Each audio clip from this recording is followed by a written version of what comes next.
皆さん聞こえますか？ Can you guys hear me? You guys hear the BGM? Cause I don't hear the BGM. BGM なんか聞こえない。なんでだろう。なんでや。なんでだろう。まあいっか。これ配信は聞こえてんのかな？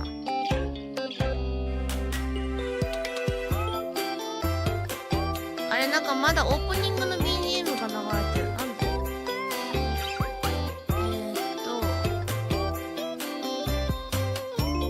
あれ？どっちが流れてんのこれ。あ、違う、こっちだ。あ、わかった。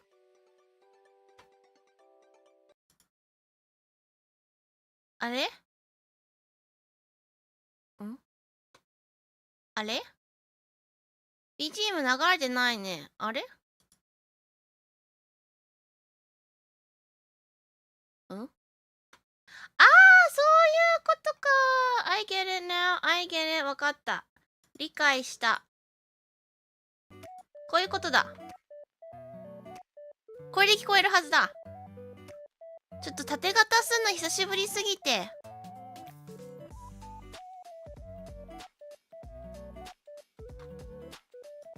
I get it now.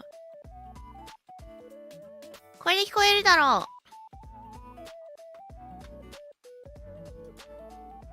う。よしよしよし。OK! Now we go. Now we got it. こんなぴねさん。久しぶりだからやりますか。Do you believe in magic? テラマテラ学校英語教師ののびちるぷです。Hello, it's Nobi from テラマテラ学園 and today we're just gonna chat.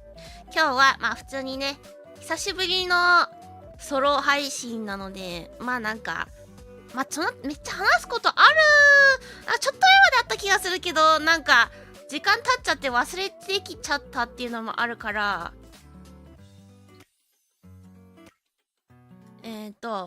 まあ一応話す内容はメモしてきたから話はできます。こんなピネスお疲れ様。お仕事ありがとう。ちょっとねお仕事がねバタバタしてまして遅くなってしまいすみません。It's been a while since the last one. Yeah. How long has it been? 最後のソロ配信からどれぐらいだ？ Also, I don't have Japanese subs today. I hope that's okay for you guys. Just chat in English so that I can be reminded to talk in English, okay? I'll talk about how the sub thing has a new update and I hate it and it's annoying too. That's also why I don't have it, but for vertical streams in general, I don't have it. 最後のソロ配信3週間前か。いやそんなことない。いや3週間前か。VVGTA の時か。でもゲームやってたからなんかこう雑談するっていう感じの配信でもないよね。夏一番以来。いや、ソロ配信は違うよ。ソロ配信は VVGTA の時ですね。話すことメモするの。なんかね、のぴね、メモしないと忘れちゃうなっていうのがね、前から知ってることなんだけど、メモすることを忘れるみたいな。なんか、メモしとけばよかったっていうのを配信後とかに気づくみたいな。Yeah, it's been an entire month. Well, where did August go? 8月どこ Where'd you go? Come back!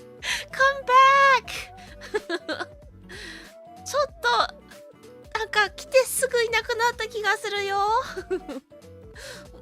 like I have memories, but like I don't. Like I can only remember about August unless I try to like pinpoint memories, if that makes sense. はい。いや8月どこだよマジで。8月の配信なんか落ち着いた配信が8月なさすぎて8月の分の免ギフ無料免ギフも配れなかった気がする。配ってないよね多分のびね。忘れちまったぜ。すまん。9月もなんか忘れそうだから今日やっとこうかな。9月も忘れそうだから今やっとこうかな。ちょっと I'm gonna give out my 10 memberships for this month because I forgot last month's and I feel like I'm gonna forget this month's too. じゃあメンバーシップ10件配っちゃいたいと思います。こんなビネス来てくれてありがとう。じゃあ行こう。Go! First 5. 当たる人誰かな。いつも通りね、可愛いスタンプもいっぱいありますし、過去のね、配信もあるし、あとは、先月から始めた、面言用のね、ショート動画の、NG カットされたシーンをこうまとめた超短編動画シリーズもやり始めているので、ぜひ、よかったら、チェックしてください。お、当たった方、Welcome! じゃあ残りの5つ出しますね。OK。それこそ次のショート動画の裏側動画、来週あげる予定です。2本目。いやなんか短いからさ、なんかちゃんとしたじっくりと編集する時間があればもっとたくさんポンポンあげられるんだけど、なんせ9月えぐいことになってます。のぴのスケジュール。9月マジでえぐい。Like I was planning on editing more of those videos so that I could post at least like 2 or 3 per month, but like I haven't had any time. Yeah, so bear with me guys, okay? I'll promise that I have a lot of those, but they'll just come out very slowly. 実写ショートはね、今までたくさん撮ってきたからたくさんあげれはするんだけど、あげられるペースがとんでもなく遅いので、そこだけちょっと申し訳ない。ご了承ください。なんか背景これなんかあれだね。ちょっと黒い線が見えて気になるぞ。治ったかな。よし。Anyways、当たった方おめでとうございます。ぜひね、メンバーシップの、やつたくさん使ってください。やいやい様もメンバーシップごケアもありがとうございます。Thank you, thank you. Thank you, thank you. I appreciate it. いつもありがとうございます。お久しぶり。最近就活してる。就活大変だ。就活大変すぎる。えらい。いや、頑張って就活いいお仕事見つかることを祈ります。大変だと思うけど、頑張ってくれ。じゃ、まあなんか、いろいろ、なんか、時間が吹っ飛んだから、時系列順に話そう。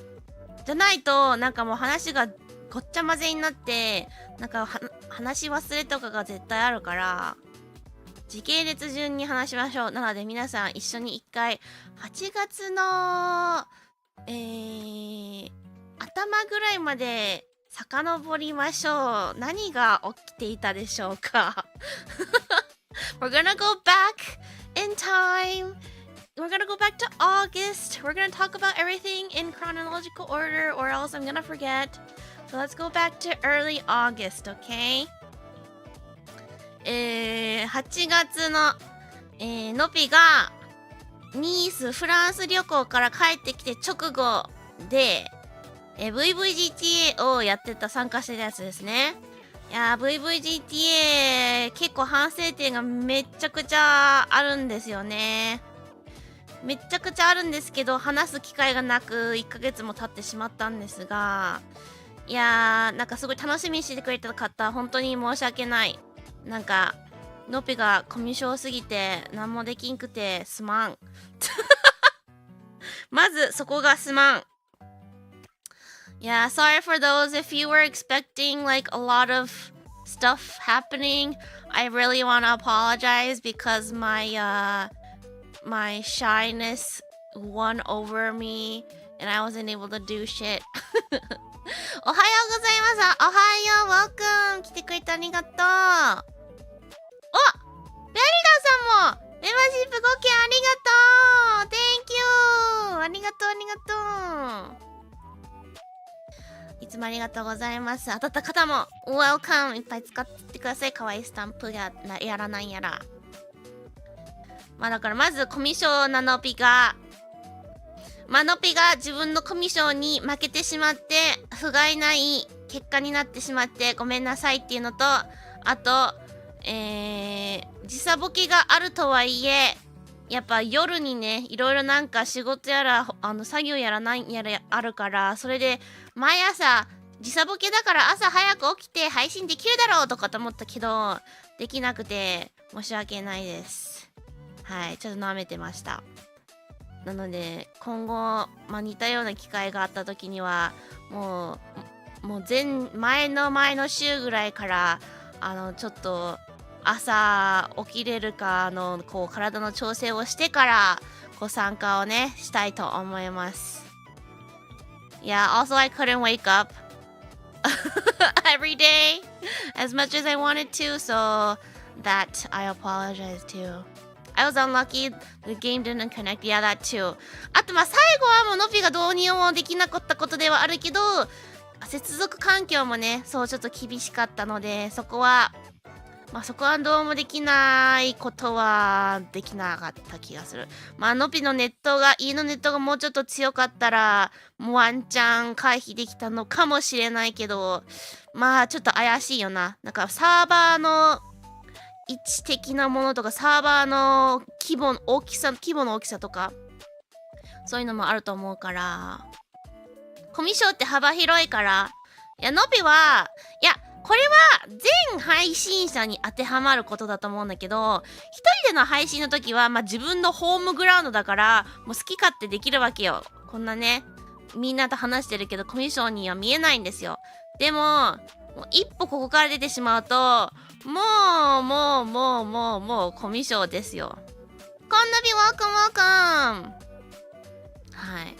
だからねちょっと初めての日本GTA サーバーに参加したんですが、やっぱ思ってたよりは難しかった。いろんなことがあって難しかったなと思って、いい経験にもなったので、また今後ね似たような機会があった時にはどういうことをこう準備したり、こうなんかね予習というか前準備した方がいいのかとかあったりするかっていうのがね分かったので、ちょっとこれを機にはい、改善していきたいと思います。Mira, thank you so much for the gift! Thank you! ありがとう。はい。まあ、VVGT はそんなもんだよな。まあ、興味ある方は見てもらってもいいけど、とりあえずのぴのコミュ障っぷりを晒してるだけなので、恥ずかしいだけなので、面白くはないと思うんですが、それがありましたと、8月の頭らへんはね。はい。So that's what happened in early August. そう、学びです。んで、その後は、まあ、もう8月はコラボ三昧でございました。もうコラボしかやっておりません。VVGTA 以降は。すごい。7月で終わったかなと思ったけど、8月もコラボパンパンでございました。ありがたい。ありがたいけど、ありがたい悩みでしたね。こんにちは、ギフトありがとうございました。あ、おめでとう。来てくれてありがとう。日本語で言う内弁慶。あ、そう、内弁慶です。いやもうね、絶対ね、9割の配信者はね、内弁慶だと思うよ。マジで。9割ぐらいはそうだと思う。Hello, hello, welcome, welcome. Good to see you all. まあ、たくさんコラボしましたね。うのもなのぴょこでピークもしたし、うのもののぴょこはね、気がついた人もいると思うけど、1回目のレポのコラボから、なんか、毎月恒例コラボにしようみたいな感じになってるから、7月から毎月かな、月1ぐらいでやってますね、今ね。なので、9月分はもう9月が始まったばっかりの感じではあるけど、済ましてしまったので、次回10月なので、ぜひ、うのもなのぴょこをよろしくお願いしますね。Good job on all the collab streams and all your behind the work scene. Are you hanging in there? I am hanging in there. Thank you, thank you. Yeah. ネット弁慶よりマシ？まあ、若干ネット弁慶なのかなって思ったりもしちゃうけど、どうなんだろう、わかんない。内弁慶に英語ある？あるのかな？わかんない。なさそう。やっぱ日本語って英語よりもいろんなこうピンポイントでの表現とか単語って日本語マジで多いから全然なさそう。あとは何やったっけ？おはメタル学園もやりましたね。第1回。ちょっと思ったようにはいかなかったけど、まあ逆突なんてね、アポありだけども、ああいう感じの逆突はね、コントロールできないのが醍醐味というものもあるので、おはメタル学園もありましたね。So I did that morning call totsu with everyone in my corpo. That was cool. A lot of things didn't go as I expected, but that's how those stuff go anyways. But できればね、忘れない限りは毎年高齢化したいですね。だから、なんだ人数もゆハピが来て、だいぶ人数増えたから、いいんじゃないのかなと思ったけど、意外と多いようで少ないね。企画によっては8人ってやっぱりまだまだだなって思った。うん。まあだから、来年もね、やりたいと思いますので、楽しみにしててください。Everyone was prepared. もうみんな真面目すぎて準備して、みたいな。まあ大体みんなまだ寝ぼけてるけども、配信で喋れるぐらいの寝起きではあったよね。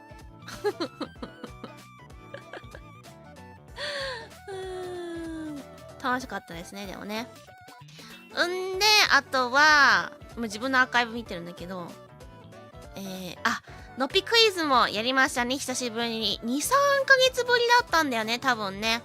We also had the Nopi quiz with VOMs, with everyone from VOMs. I think it was like 2 or 3 months since the last one, so yeah, time flew by. 2、3ヶ月ぶりって全然気がつかなくて、って思って、もう2、3ヶ月経ってたんって思って、めっちゃびっくりした。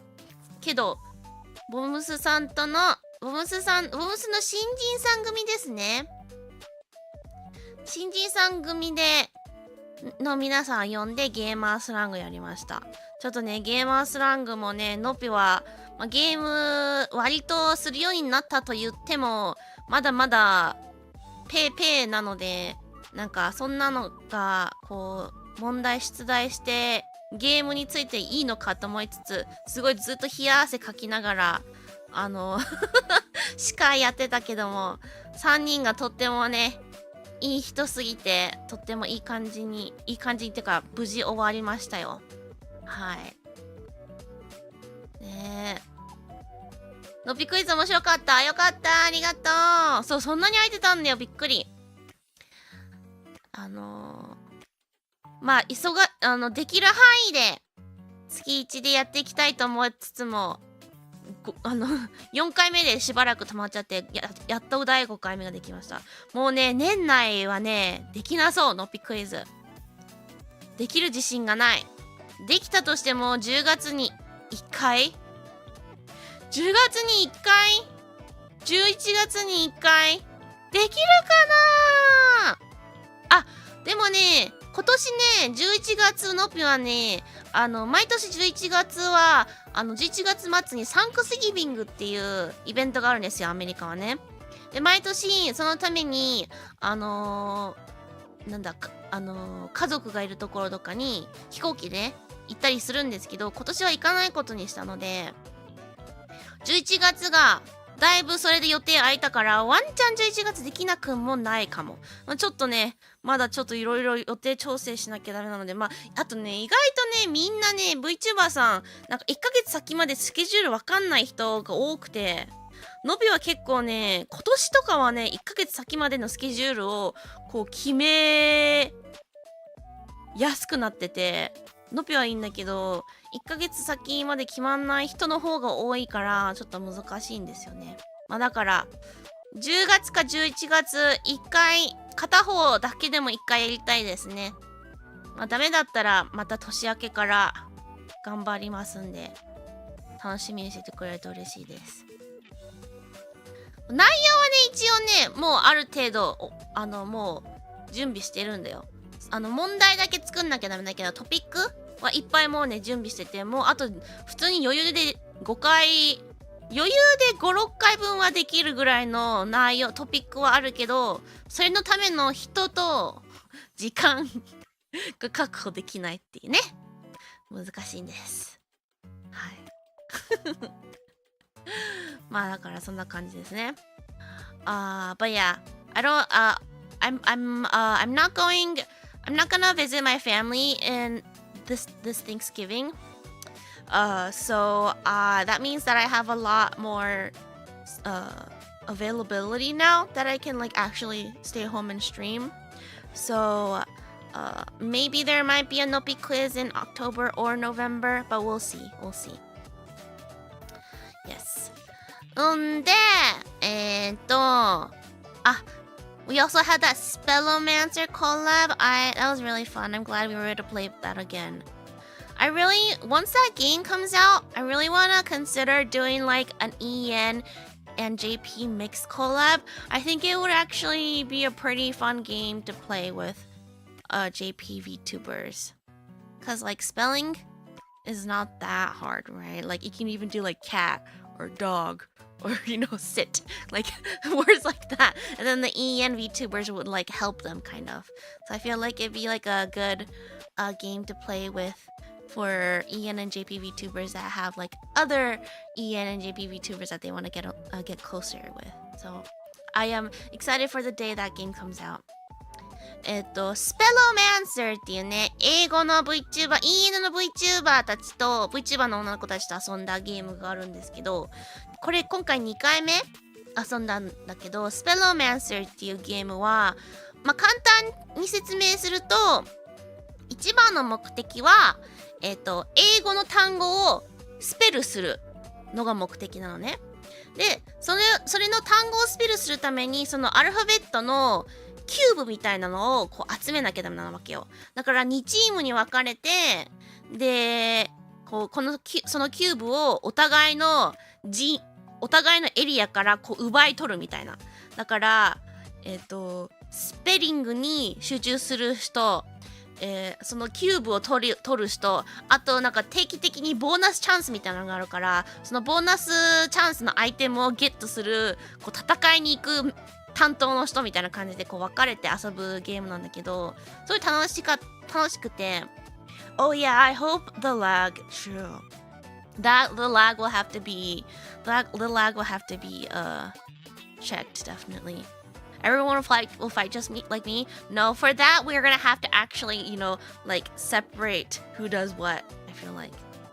なんかそうまだアーリーアクセスなんだけど、その参加してるメンバーの一人の子がその開発チームの方々からのご好意でアーリーベータキーかなんかかなを用意してもらってやってるんだけど、それをねなんかフルリリースした時に日本と EN の VTuber さん混ぜてやってみても全然楽しそうなゲームだなって思って、だから早く発売してほしいなっていう気持ちです。まあちょっとねサーバーの問題ラグとかがあるからちょっとそこは微妙ではあるんだけど、それがね大丈夫であればマジでこうなんか言うてゲームって言語関係なくても遊べるけども、なんだろうな、わりかしやっぱりこう言語のコミュニケーションができないとちょっとしづらいゲームの方が多いと思うんだよ。でもこのスペロマンサーだったら目的がスペリングするゲームだから、なんかこう EN と JP の VTuber たちがこうお互い協力し合ってで割とコミュニケーションしやすいのかなってやってて思ったから、なんかいつかスペロマンサーそれこそ大会とかでやってみても楽しそうだなって思った。はい、ということでEN の VTuber さんたちとねやりました。のぴはスペリングなんて一切せずに、のぴは意外に戦闘担当です戦闘担当で相手チームの陣地からアルファベットを盗みに行ったり、ボーナスチャンスのかぼちゃなんだけどかぼちゃを取りに行ったりとかっていうのを毎回やってます楽しいです。はい。そんで、then we had a bunch of Genmate collabs。夏一番コラボが3つ立て続けに、3つじゃないか。2つ、1週間に2つあって、その間にもちちゃんとのコラボがあったんですね。まあ、夏一番わかんない方に説明するとね、知らない方もいるかもしれないので、正式に決まったのぴと他の3人の同期、もちちゃん、えにちゃん、ねこちゃん4人揃って呼ぶ時の名前が夏一番、略して夏一になりました。今までね地味になかったんです。だから毎回いつも先生組とか同期とかまあなんか初見さんとかが多かったらなんか同期でも全然いいんだけど、なんかやっぱちゃんとした名前が欲しくて夏一番っていう名前があるので、ごひいきにごひいきなんていうのそういう時わかんないけど。But yeah, recently my Genmates and I we finally decided on our official group name, which is Natsuichiban. You can call us Natsuichi for short. So it's me, Neko, Mochi, and Neni.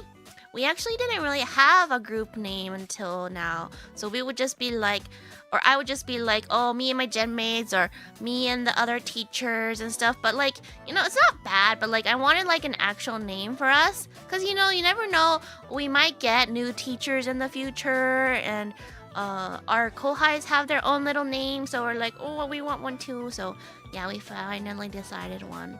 So if you ever hear me saying Natsuichi or Natsuichiban, that's mentioning me and my gen mates. Yeah. Very cute. 説明すると、のぴたちのデビュー日が7月21日なんですよ。だから、なつ1ですよ。721。で、えにちゃんが、春一番っていう言葉があるから、それと同じで夏一番ってどうって言ったんだね。でもね、調べたらね、夏一番っていう言葉もあるらしいよ。みんな知ってた？夏一番。なんか調べたらあるよ。夏一番は、暑さのピークとしての夏一番。だって。夏の暑さが最も厳しくなる時期を指して使われることがあります。そういうこと？本当に？わかんない。本当かな？わかんないけど。まあでも元は7月21ですね。なので、7月21に春一番の番をつけて夏一番っていう意味です。こんなピンwelcome. Yeah, so to explain the meaning behind the name, our debut day is July 21st, which is 721. And then when you read 721 in Japanese, you can read it as na for 7, tsu for 2, and ichi for 1. So na, tsu, ichi, 721. And then we added bang at the end because there's a word in Japanese called haru ichiban for spring ichiban, and I think it's like supposed to mean like the beginning of summer, beginning of spring, yada yada yada. So we were like, oh, why don't we put ban after natsu ichiban to like also make it a bit more unique for the hashtags and stuff. But yes, so yeah.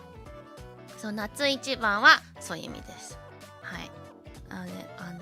なんだ、由来がね、なんかはっきりと知らない人もいたっぽいから、改めてまた説明するとそういうことです。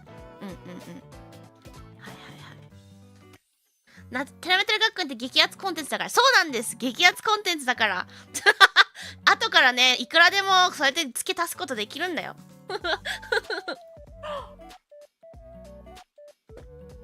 なんか後から考えたらなんかいろいろね、まあ全然ね、こう夏目さんちを意識したわけじゃないけど、夏目さんちと同じ夏もついてるし、まあだから一つだけ勘違いしてほしくないのは、夏目さんちの子供だから夏一番とかっていうことでは一切ありません。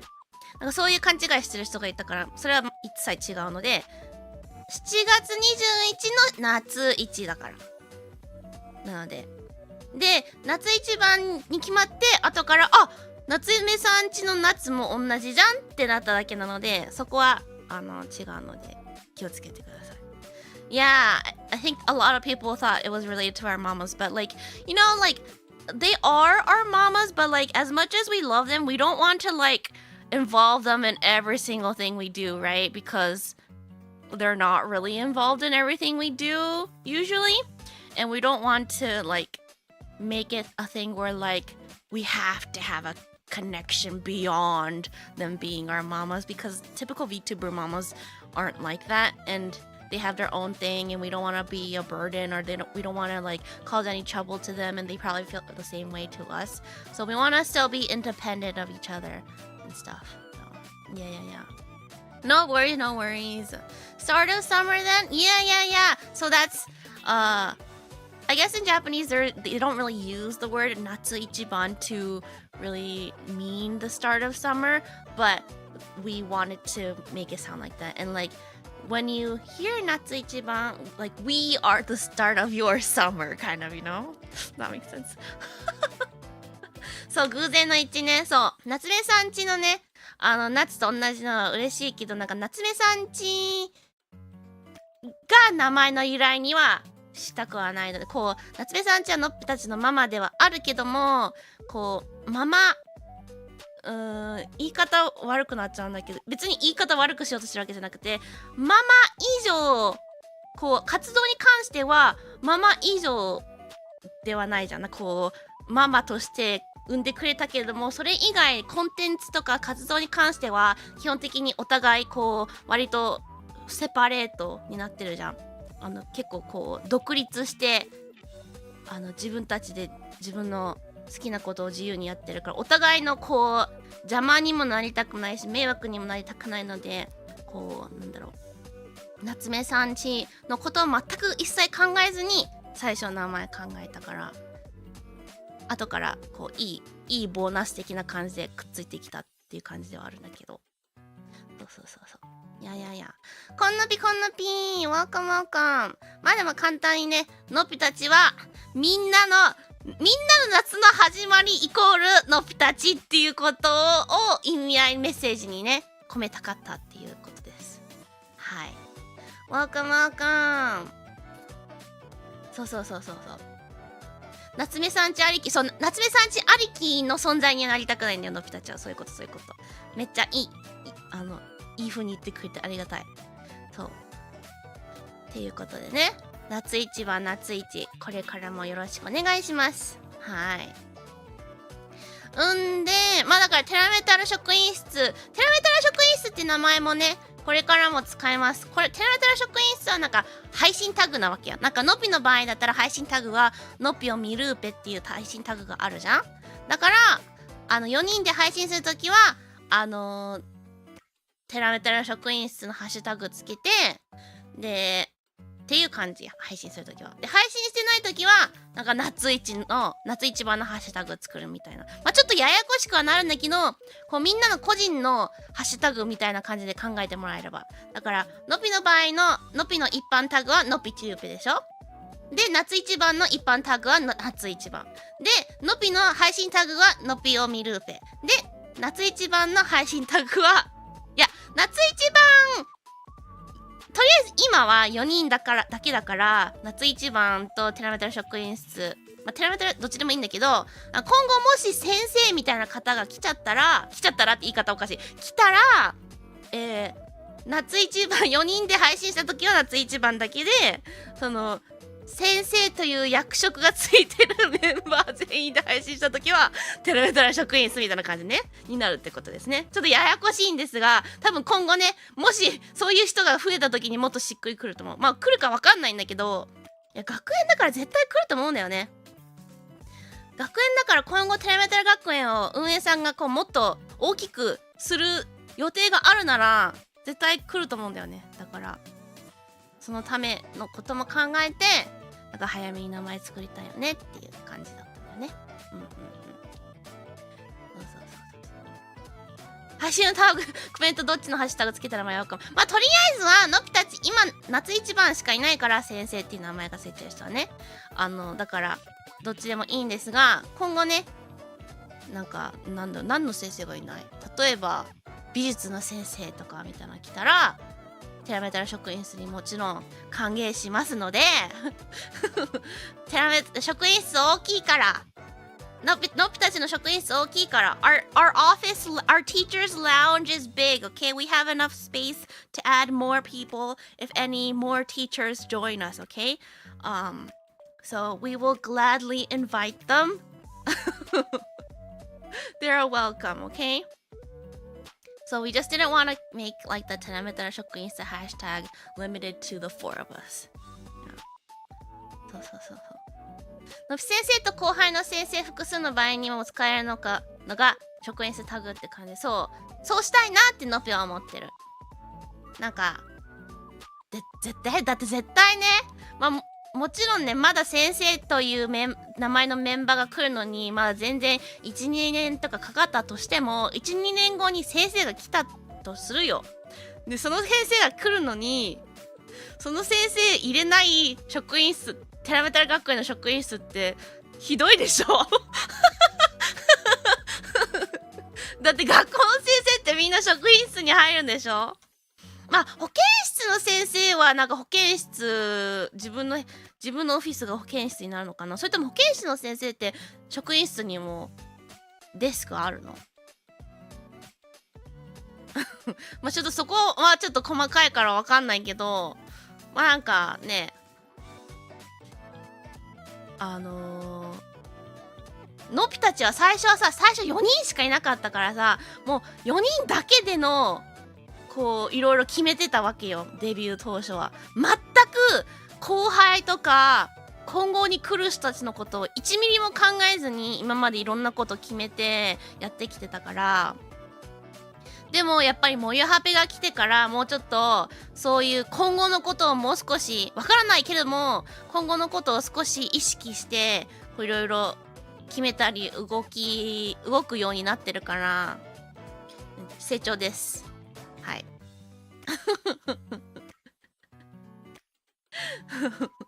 あ、保健室の先生もデスクあるの？あ、そうなんだ。保健室の先生って保健室に住んでんのかと思った、ずっと。お前の席ねえから、そう。お前の席、いや、テラメタル学園の職員室には、スペースはいっぱいありますけど、机と席はありませんので、今後来る方は持参していただいてっていう感じですね。ガチで。ガチめに。そう、常に進化していかなければならないので。やっぱ学校によってはないとこもあるんだ。そうなんだ。なんか今まで見てきたアニメとか漫画の情報からすると、職員室、違う、保健室の先生は保健室がもうその人のオフィスっていうイメージだった。なんか職員室にデスクがある保健室の先生見たことない。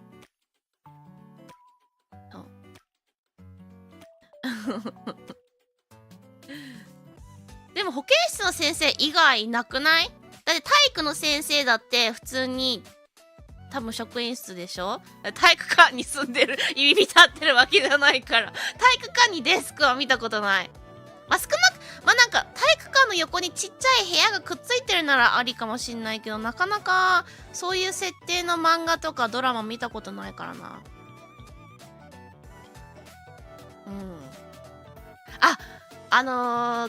科学の先生とかはなんか職員室に席があっても、なんか自分から職員室じゃなくて理科の教室に入り浸ってるっていう偏見はある。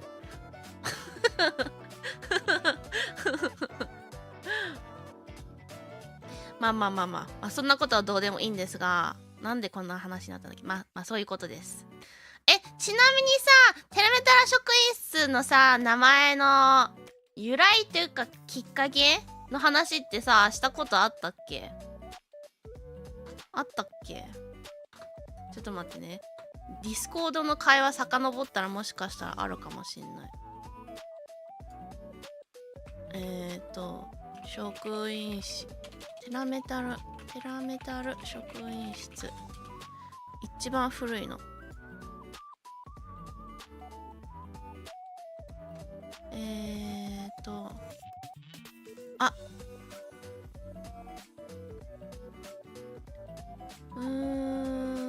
わかんないな、この会話だけじゃ。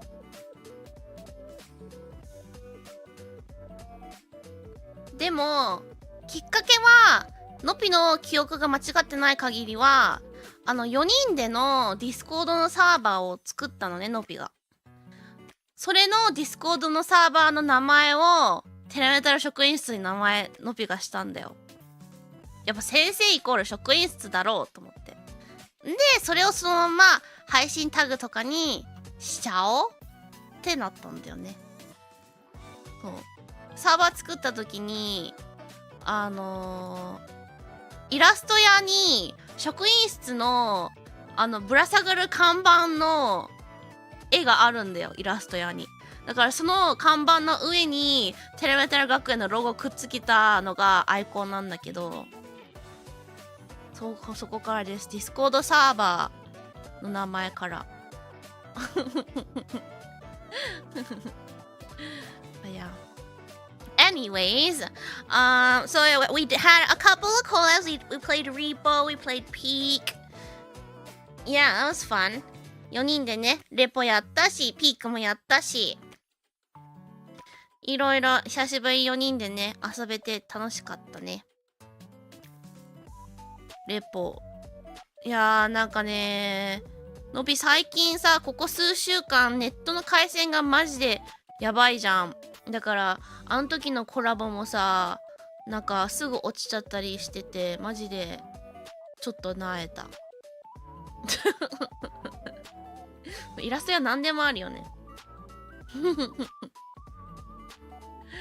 テラメタル職員室って見た時めっちゃいい名前。やっぱ先生って言ったら職員室しかないだろうと思って。逆に職員室以外あるかと思って。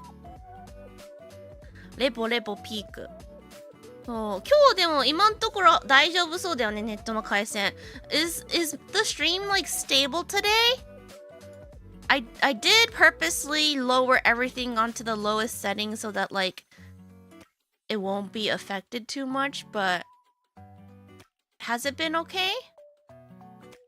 I hope it is. If it isn't, I'm sorry. 今日安定してるかな？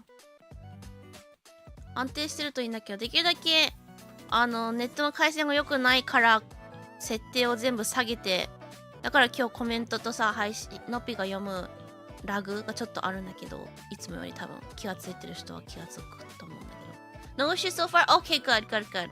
よかった。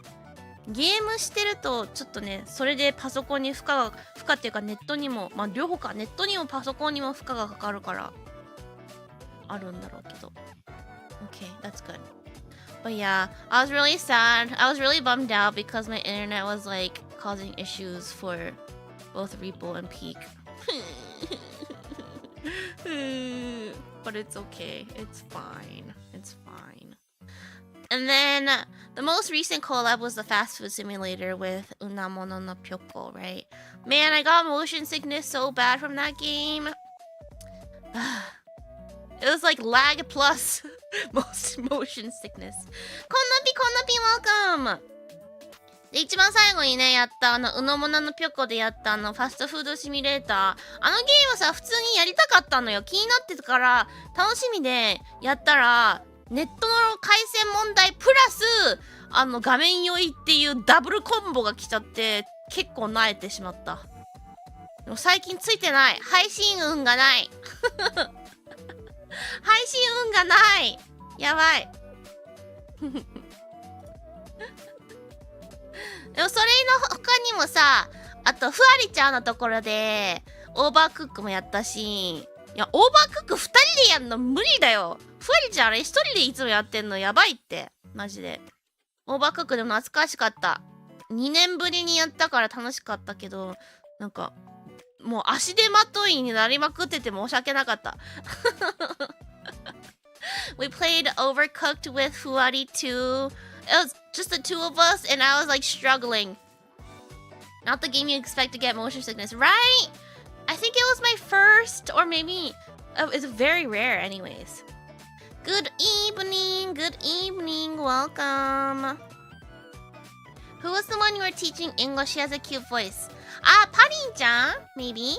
That was back in June or something, huh? Yeah, Parin-chan super cute. She's such a baby. Oh, no. Oh, you're talking about Uno. Uno from the Unomono no Pyoko collab, right? Uno has a baby voice too, though. She's a baby. I mean, she doesn't act too much like a baby, but she sounds like a baby. かわいいよね、うのちゃんもね。ファストフードシミュレーター遊んでるときにね、なんだっけ。英語オンリー会もやったし、英語禁止会もやったし、楽しかった。やっぱああいうゲームはさ、途中からさ、流れ作業になってくるからさ、ちょっとだけ、こう、マンネリって言い方で合ってんのかわかんないけど、マンネリ化してくるからさ、英語禁止とか、英語オンリーとかの縛りやりながらやってくると、さらに楽しみが増えるからいいよね。うのちゃんの声がさ、赤ちゃんだ。うのちゃん赤ちゃんだから。赤ちゃんっぽくはないけど、声とかが赤ちゃんだから。Have you tried Beast-King? No, I have not. That is in my wish list though. I hope that this whole thing isn't like the start of me getting motion sickness from games though. I hope it's not like a trigger to start. 縛りでアクセント。あ、縛りでアクセントもいいね。それか思いつかなかった。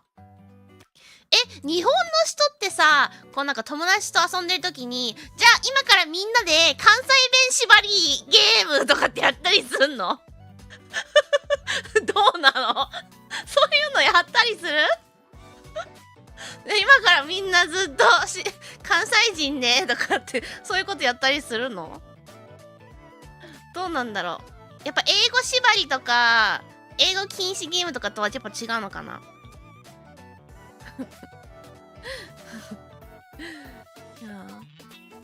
Like I feel like in English, if we did like, okay, we're only gonna speak in British English. I feel like that could be a thing, but I don't know if Japanese people do things like that. やらないのか。あ、昔やった記憶がある。あ、まあ、じゃあ人によるのかな。友達友達じゃあ話変えようかじゃあまあ人によるのかな。で今度、夏市で遊んでる時に今度言おうかな。今からみんなで最初は英語から始めるよ。最初は、じゃあ今から英語禁止でレポやろうとか、今から、まあレポちょっとあんまりおしゃべりっていう感じのゲームじゃないからだけど、英語禁止から始めて、で、じゃあ今度は英語縛りでやって、じゃあ今度は、関西弁縛り、こっち弁縛りっ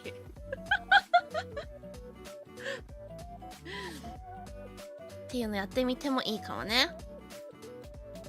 そうだ、モンハンとかいいかもね。モンハンとかやりながら、そういうゲームとかいいかも。おしゃべりがしやすいからね。そう。やろうかな。よし。忘れないようにしないと。あとはね、他の方のチャンネルでのコラボ何があったっけ？ What else I had other collabs at other channels, right? The usual TTRPGs? TTRPG がね、ありましたね。どれがあったっけ？エイリー。Was it just? No, we had Kaitai and the recent one. TTRPG で言うと、のんちゃんと2人でやった解体っていうシナリオと、いつもの4人で、吠える、なんだっけ名前。日本語の名前なんだっけこれ。なんとかの吠える夜みたいな。あ、なんとかの吠える夜にみたいな。吠える頃にとかか。見てない方に説明すると、日暮らしの作者さんが作ったシナリオなのかな。そう。でも両方楽しかったね。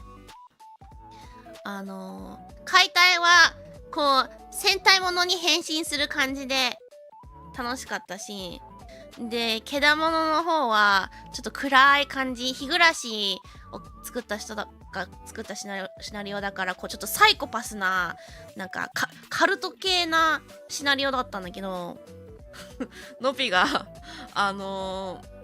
貧乏すぐるくんでプレイして、まあけだものはみんなね、過去のシナリオで作ったキャラクターをこう戻して使うっていうことやってたから、のぴ貧乏すぐるくん使ったんだけど、途中ですごい発言をしてしまってて未だに思い出すたびに笑っちゃう。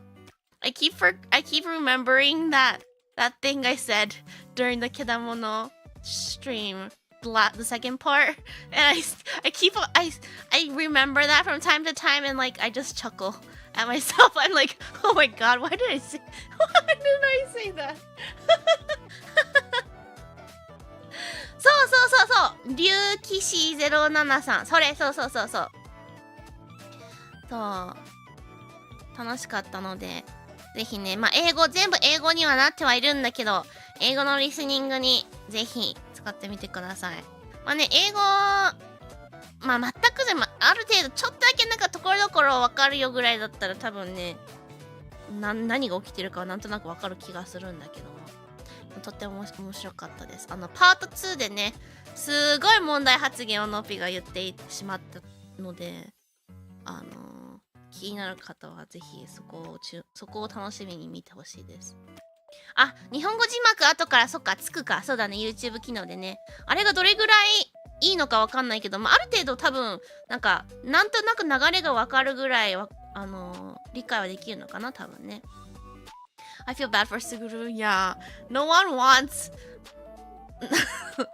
I mean, I don't like I read some BL, but like I do not go for the old men / young boys BL because those are just wrong.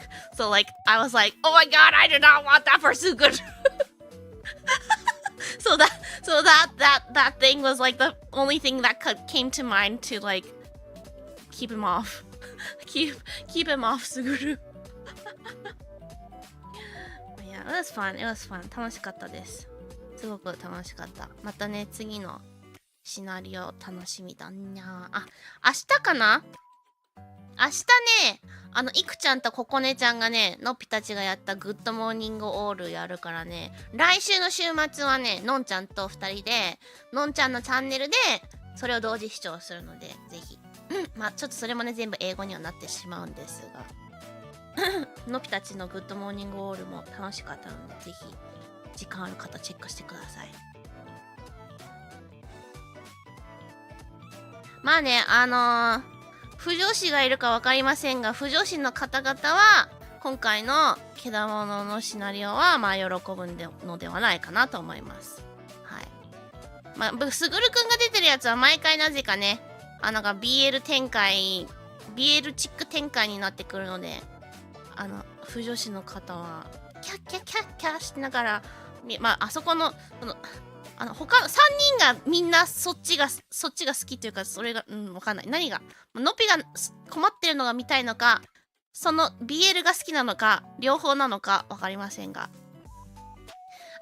んにちは、初見さんいらっしゃい。寺田学園英語教師ののぴティルペです。ショートから来てくれたんですね。嬉しいです。のぴのショートかな？どれのショートですか？ぜひ教えてください。最近ね、ショートトークが全くできてなくて、あれなんですが、少しちょろちょろね、見てくれてる人がいて嬉しいです。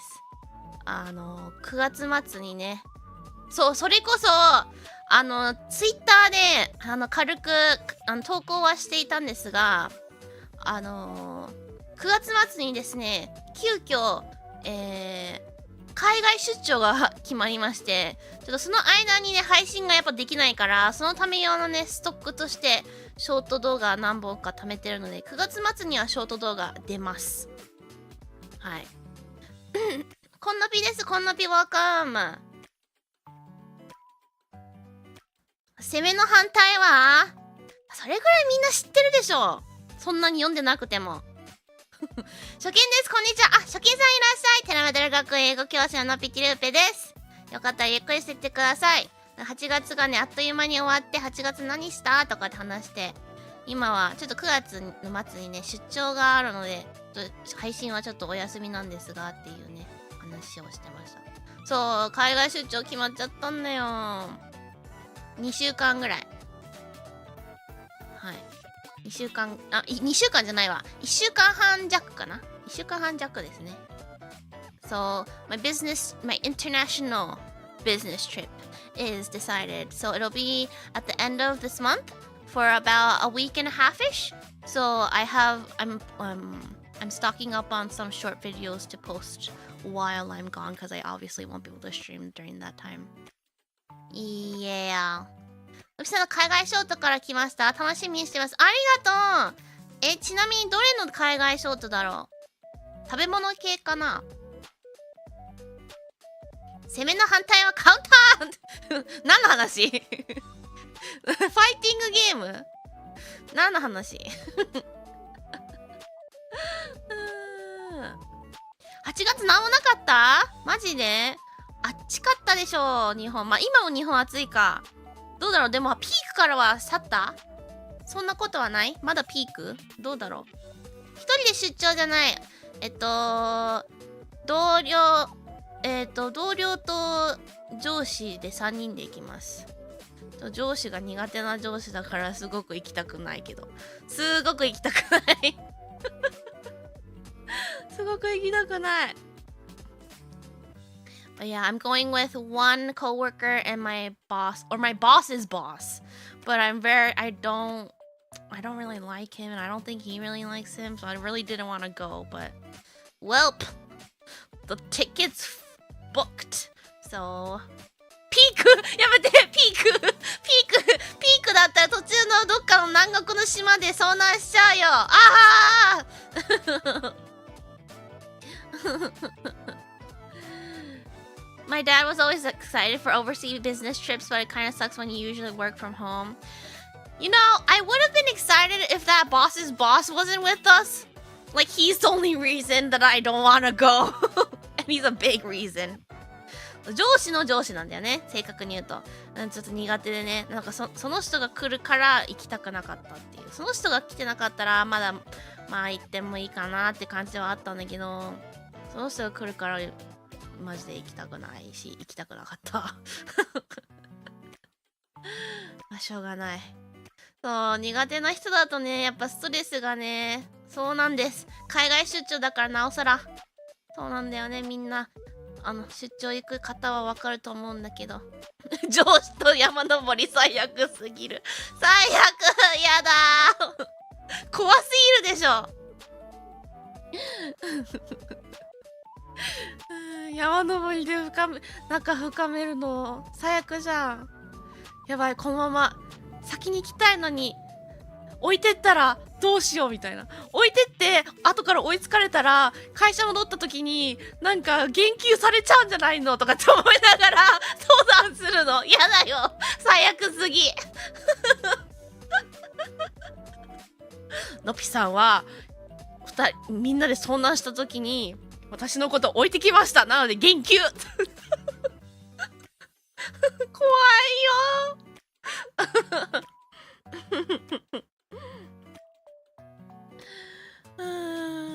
まあでもね、1週間半丸々ではないんだよね。多分1週間弱、日中はずっと会う。夜は多分その人も結構ね、こう変わった人だから、のぴが苦手って相当なんだよ。そんなにのぴめっちゃ苦手な人人生で今までいたことないからあれなんだけど、とても変わった方で、だからなんかみんな日中の仕事が終わったらなんか別行動になるといいなって思ってる接待登山、いやー辛すぎ接待登山とかなんだよその怖い組み合わせの言葉は。クビになるいやでもな、のぴもさ、なんかそんなシチュエーションないだろう。でも同僚とかさ、上司とか部下とかと一緒にさ登山行ってさ接待登山って、まあでも世の中接待登山とかあんのかな。接待ゴルフとかあるから。まあのぴは幸い基本接待とかしなくていいお仕事だからとっても楽だと思うんだけど、こうストレス的なこうどこら辺だろう。身体的にも辛いのかな、どうなんだろう。人によりそうだけど、業種にも。でもまあ接待ゴルフがあるんだから、接待登山もどっかの業界にはなくもなさそう。ただめっちゃ辛そ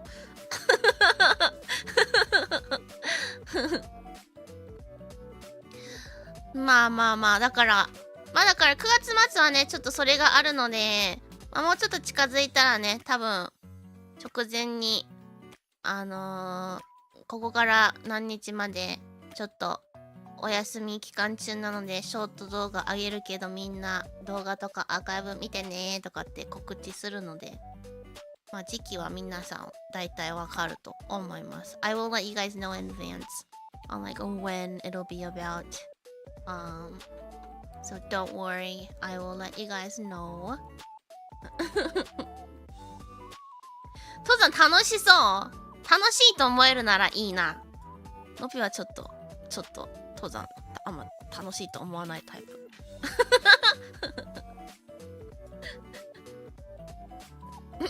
この間接待プロレスになりかけたんで全力で拒否ってきました。接待プロレスか。どんな感じになるんだろうね、そういうのってね。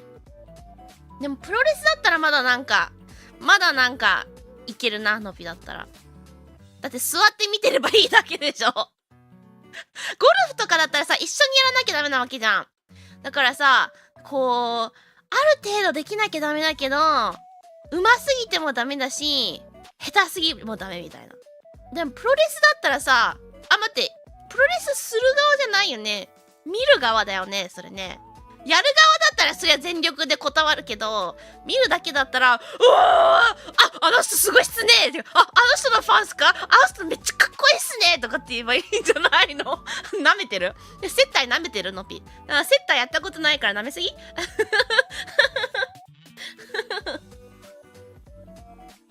どうなんだろう。Yeah, in Japan, depending on the company, you have to, you know, babysit your bosses or like the people that you work with. I think that's not much of a thing in Western countries, thankfully. But Asian countries, Japan mostly, because I don't know about the other countries, but I'm pretty sure it's an Asian thing. プロレス観戦で変わってくる。いや、プロレス観戦だといいね。よっ、部長、ナイスラリアット、骨砕けましたわ。さ、怖すぎ。でさ、それもさ、仕事時間外だから絶対仕事のさ、カバーとかされ、でも日本だから関係ないのか。関係ないわけじゃないけど、やっぱね、アメリカは保険っていうものがあるので、高いから、Yeah, babysit your bosses like going to drinking parties and such. Yeah, and also like going golfing with them on the weekend or going somewhere, just going wherever that they want to, and then you just stick around. And basically, your job, if they're your boss, is to be like, "Oh my gosh, boss, you're so good," or like go pick up the balls for them at the golf course or whatever. But that's the thing, you know. のっぴ先生できるわけないでしょ、プロレス。ワンパンで倒れちゃうよ。Probably Asian, but I'm a neat though, so I can't confirm. GG, it's okay. でも接待っていうものはアジアの文化だと思う。まあ日本は絶対やるじゃん、今話してるから。日本以外の国はやるか知らないけどやるよね、きっとね。アジアの文化そうだから。でも欧米はやりません。あったとしても会食ぐらい。そうだからアメリカ人とかヨーロッパ人とかは接待何それみたいな感じだからね。Yeah, I'm pretty sure it's awful. I'm so glad I've never had to do it, and I do not plan to do it either in the future.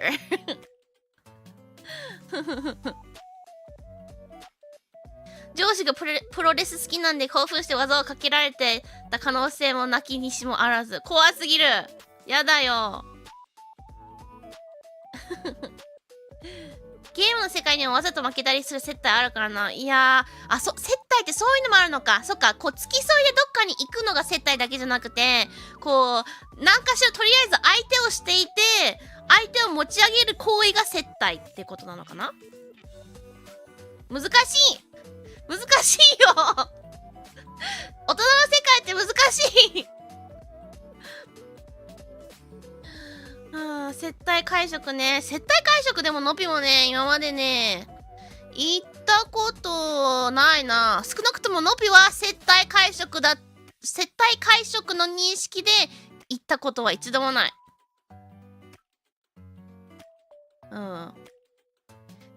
でもね、やっぱやめよう。楽しい話しましょう、皆さん。Let's talk about happy things, okay? We're gonna let's talk about non-real life stuff, okay? もう現実の話をやめましょう。楽しい話しましょう。もうだんだんのぴの過去の変な記憶が蘇ってきて出てきそうになった。気になる方はそれこそ明日はね、実は今日なんだけど、タイミング的には今日なんですけど、今日全く動かしてないんですが、一応のびツイッチチャンネルがあるんですね。ツイッチチャンネルを開設してから2周年が経ったんです。だからせっかくなのでツイッチのねチャンネルの方で明日ちょっと日本の時間にはねちょっと早朝で遊びに来きにくい時間かもしれないんですが、一応明日ねまったりとお祝いっていうほどじゃないけどなんかおしゃべりしたりちょっとゲームしたりに気が向けばお歌歌ったりとかしようと思ってるので、そうでのぴのねツイッチ配信は基本英語がメインになるんですけど、なんかそれのせいかわかんないけどかなりぶっちゃけがちなのでもしかしたらそこで話すかもしれません。今話そうと思ってたこと。But technically today is our second anniversary since I started my Twitch channel, even though I don't do anything on it. But since it is our anniversary, I will be doing a little stream tomorrow. From what time did I say? 何時だっけ？From 2 p.m. Pacific, which is 5 p.m. Eastern, 6 a.m. Japan time. 日本だと朝6時になっちゃうんですが、まあアーカイブは、ツイッチのアーカイブは1週間ぐらいに残るのかなので、アーカイブでも良いです。はい。なので、but Twitch streams I do, those are mainly English, so I will be speaking mostly in English and, I don't know if it's like because of the language or like because there's less viewers or it could be like a combination of both, but I tend to be a bit more open during those streams. So if you want to see a more open side of Nopi, I mean I'm always open, but like, you know, you get it, right? Perfect timing to use September. Oh, really? It is September? I didn't know that. そう。まあアーカイブはね残るので、よかったら気になった方は見てくださいな。という。日朝はゆっくり寝てる。そうだよね。でも、こっちだったら真っ昼間なので。だからね、ツイッチはね、結構、普段日本語メインでコンテンツとか配信やってる分、英語系の視聴者にも向けての、ね、たまにの配信になっておるので、よかったら英語のリスニングのためにでも聞きに来てください。そう、Twitch って配信サイトですよ。YouTube みたいな感じだけど、YouTube は動画と配信だけど、Twitch は配信特化の、配信サイトですね。うん。うんうん。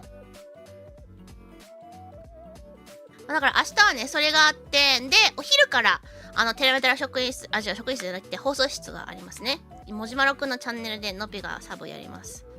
だから、そちらも遊びに来てください。いつも12時からですね。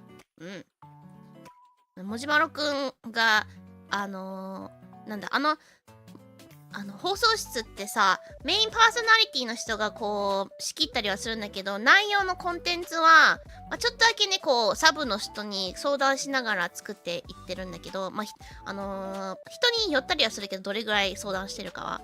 でももじまろくんは割となんかもう自分で言いたいことはこれなので、追加で何かあったら言ってくださいみたいな感じで、結構いろいろ追加させてくれてる感じなんだけど、すごいね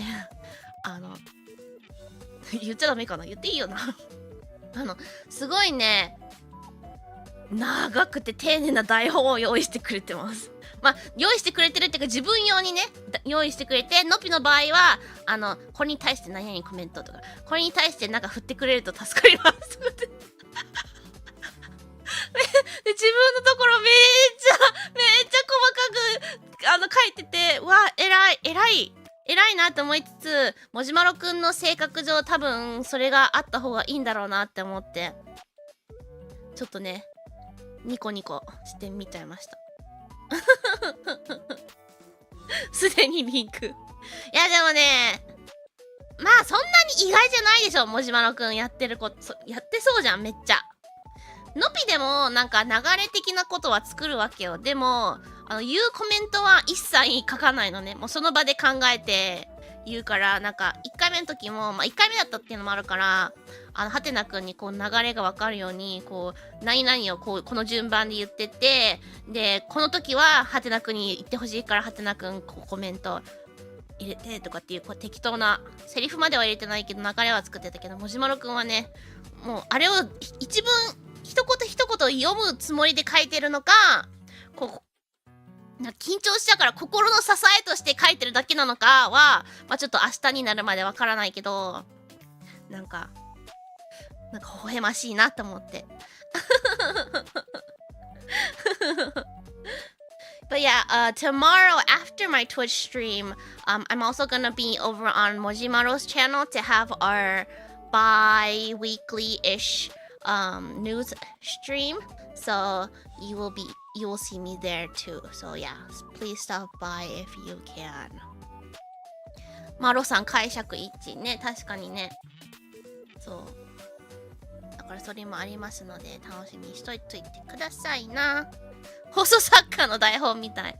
そうそうそうそう。まあね、やっぱね、配信ってそういうもんなんだよ。意外と。のぴクイズもまあそこまではやらないけど、なんか複数人、自分以外の人がやっぱ配信に出るってなると、みんなが同じ、なんとなく何を目的にしてこの配信をやってるのかが分かった方が、こう立ち回りとかもみんなうまくできるから、めっちゃめたい話すると。だからね、そういうのはあって全く損はないです。そこで全く書いてないこと言ってたらどうなのか。まあ、のぴは基本もじまろくんに任せるからさ、その台本を見ながらもじまろくんが言ってることを聞くので、なんか全然違うこと言い始めたらなんか言うかもしんない。なんか途中か最後に台本全然読んでないがみたいな言っちゃうかもしんないチャンネル登録しようと思ったら多分ショートで拝見した時にもう登録してました。さすがありがとうございます。ぜひね、今見てる方でチャンネル登録してない方いたらチャンネル登録お願いしますね。あと高評価もお願いしますね。あとツイッターもやってるのでツイッターのフォローもお願いしますね。ありがとうございます。よろしくお願いします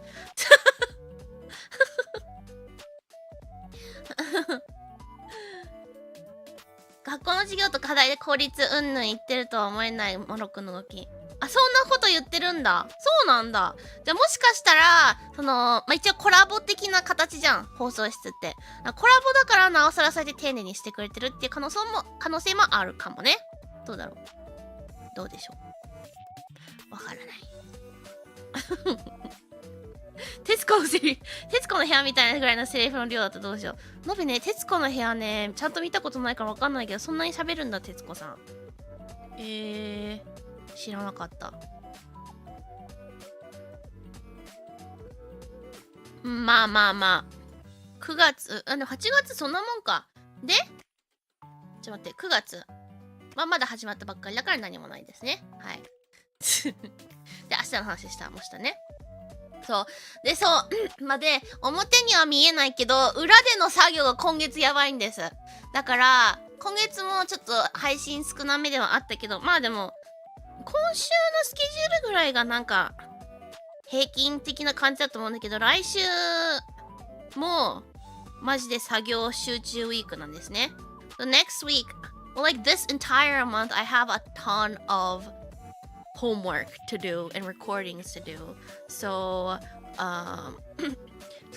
next week is gonna be like a full homework week, so I won't be able to stream as much.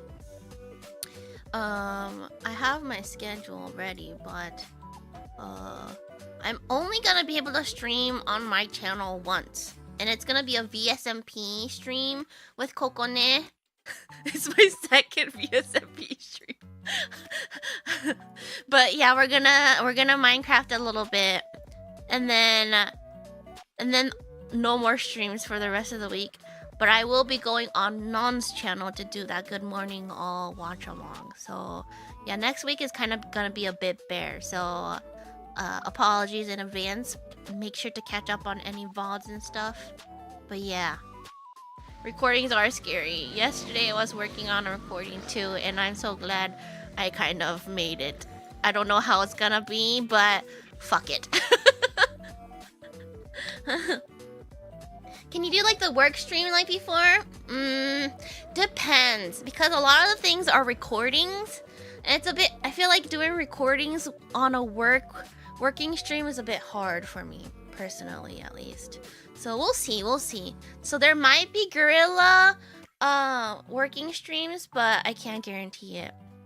来週はね、日本だったら火曜日の午前中に、久々の VSMP、EN のマイクラサーバの配信をここでちゃんとやるので、めっちゃ久しぶりに。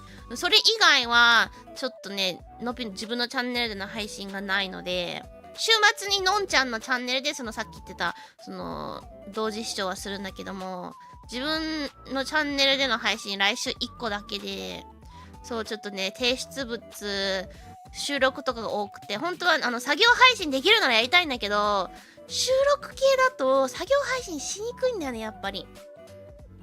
どうしてもできないことはないけど、ちょっとね、なんか流れがちょっと、遮られちゃったりするから、配信つけっぱだと。なんか間違えてさ、ミュートするの忘れてたっつったらさ、ダダ漏れだったら最悪じゃん。まあ、最悪っていうか、のぴは最悪なわけよ。みんなにサプライズで準備してるものがダダ漏れで流れちゃったら。だから、ちょっとね、収録系の作業、提出物の時はね、作業配信ちょっとできないんですけど、収録系のものがなんか先に終わったら終わることはないと思うんだけど、まあだから、ちょっと収録系のものが終わったら作業配信はね、やりたいと思うんですけど、ちょっとそれはね、色を見つつっていう感じになります。そう、マイクラ久々。マイクラやるたんびに、浦島太郎になってる。ネタバレが過ぎるよね、本当に。でもちょっと半分泣いちゃうよ、だって。みんなにはやっぱりさ、完成したものをさ、お見せしたいのにさ、収録してるところをさ、聞かせちゃったらもう死ぬ。恥ずかしいので死ぬし、あと準備してたのにっていう悔しいので泣いちゃう。自己ループは定期なのでこちらは気にしてないですよ。そうだけどレベルが違うレベルが違ういや、ワンチャンそんなことがあったらのぴもう速攻アーカイブ消すから。やっぱさすがにね、それはさ、サプライズで準備してるものをダダ漏れにしちゃうのはちょっと、自己ルーペが過ぎるよ。自己ルーペが過ぎる。いやまあなんか、誰だっけ、いくちゃんがね、なんかね、昔かな、割と昔だと思うな。なんか公開収録配信やってたのあったんだよね。ああいうの面白いなと思った。自分ではちょっと無理かなと思うけど、なんかお歌が上手い人が、例えば猫ちゃんとか、ゆめちゃんとか、なんか、まあ、もう集中しないとできないっていう人もいるから、なんか、集中できなくなっちゃったら無理かもしれないけど、気にしない人はなんかね、そういうのできるよね。ダメージ大きすぎる。本当に大きすぎるって、絶対に。ダダ漏れが台本で実は別のものがありましたってぐらいの作詞だったらどうしよう。うわーでもね、残念ながらのぴはそこまで容量がうまくないというか、嘘がうまくないから。いや、めっちゃやりたいけど、実現むずそう。大事故ループはやっぱりさすがにね、封印したいですね。はい。But yeah, so I have a lot of recordings to do. And it doesn't help that I have my business trip. So I have to prepare earlier than usual because I have my business trip later in the month. So that's why next week is basically gonna be like a week off to just focus on my projects. そう、月末のさ、出張がなかったらまだちょっとだけ余裕はあったんだけど、出張が急遽入ってしまったから余計に提出物がってなって、来週はしょうがなくほぼ1週間提出物に集中できる週にすることにしました。はい。収録の NG シーンとか見たい？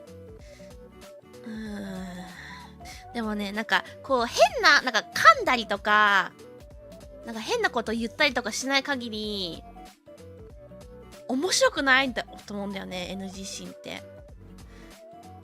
そういうボイスとか歌ってみたの収録って真面目にやってるからさ、真面目にやってる時になんか変な発言とかって出にくいから、やっぱりちゃんと切り返してるから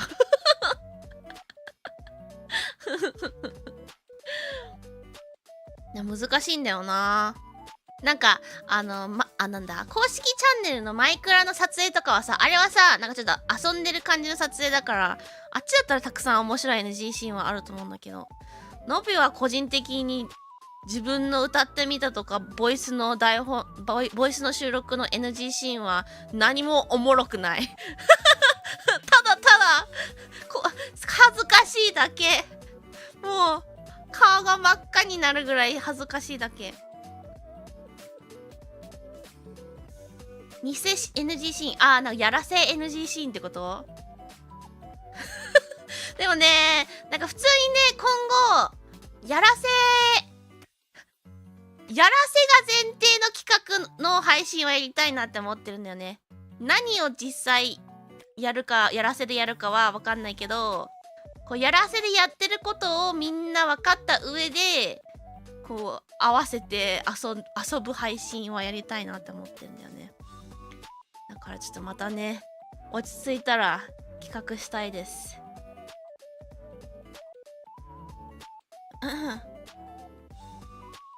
すでに相撲やバニーガールとかやってるから大事故ってダメージになるのかな。あれそんなにのぴ事故と思ってない。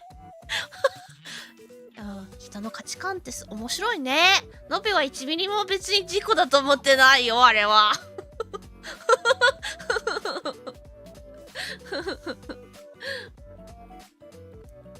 But yeah, I do have lots of stream ideas I want to do. I just don't have the time and bandwidth.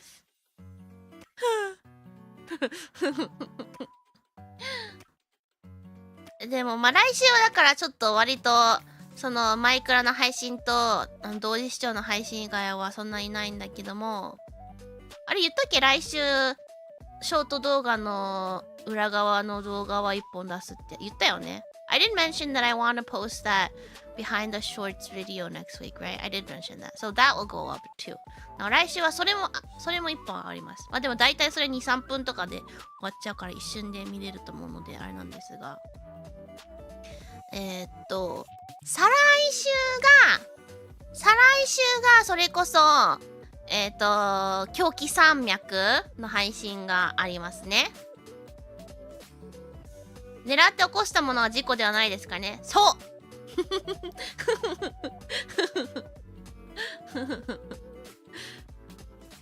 明日のね、放送室で、それこそお知らせコーナーに入れようかなとは思ってはいるんですけど、狂気山脈4人でやる夏市でやる狂気山脈。So the four of us were gonna do our first TTRPG.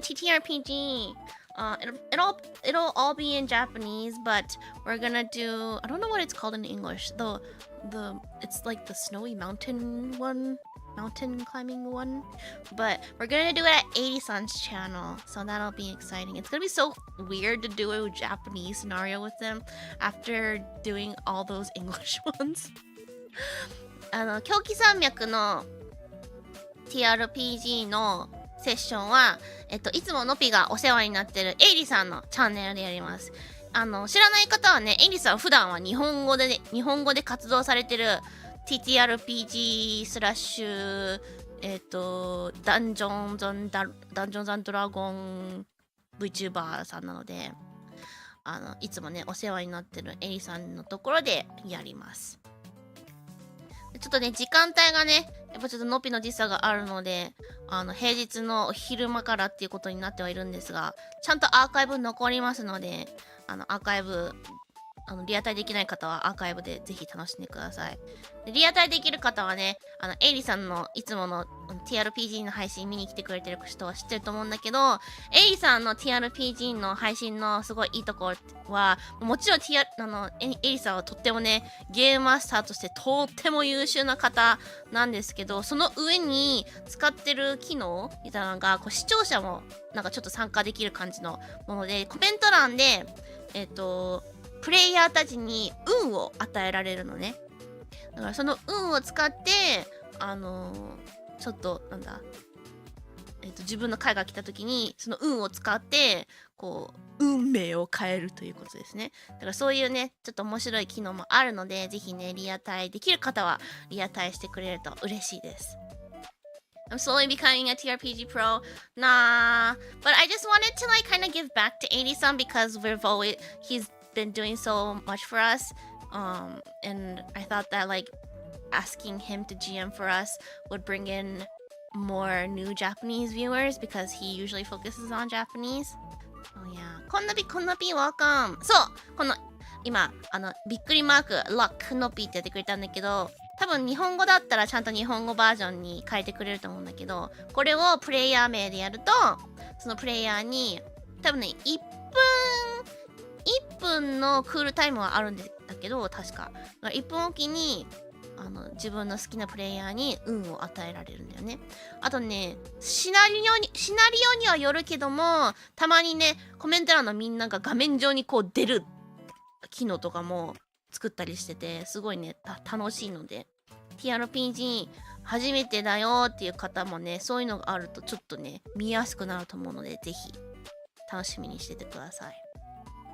リスナー次第で物語変わるのかな。ある意味そうだよな。こう TRPG ってダイスをこうダイスの数字によってその数字でこうできることが左右されるんだけど、その数字が低すぎたりするとやっぱもちろん良くない展開になりがちなんだけど、その運を使ったらその悪い展開をいい方にこう変えたりとかできるから、そうだからTRPG 好きな人はぜひマジでエイリさんのチャンネルはもう TRPG だらけの、普段日本語でやってるからね、のぴたちのイクノコのは特別に英語でやってくれてるので、99% 普段日本語で TRPG やってる方なので、いつもお世話になってるからさ、何かしらでこうお返しできるかなと思ったのが、今回4人でやるセッションを GM してもらうことによって、普段メインでやってる日本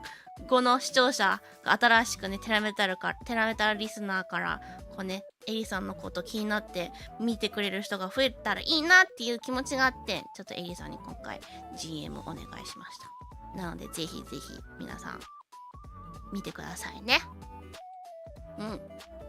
そうコメントが出るっていうよりも、なんか例えばのびの過去のその参加した TRPG 見てもらえば分かるんだけど、それこそ明日のんちゃんといくちゃんとここねちゃんがやるグッドモーニングオールっていうシナリオでなんか変な化け物がいるわけよ。まあ大体TRPG は化け物が出るんだけど、その化け物がなんか名前なんだっけ、なんかびっくりマーク NPC とかってやったらみんなの名前付きの名札付きのそのなんか化け物がこう画面にみんなの数分だけ出てくるわけよ。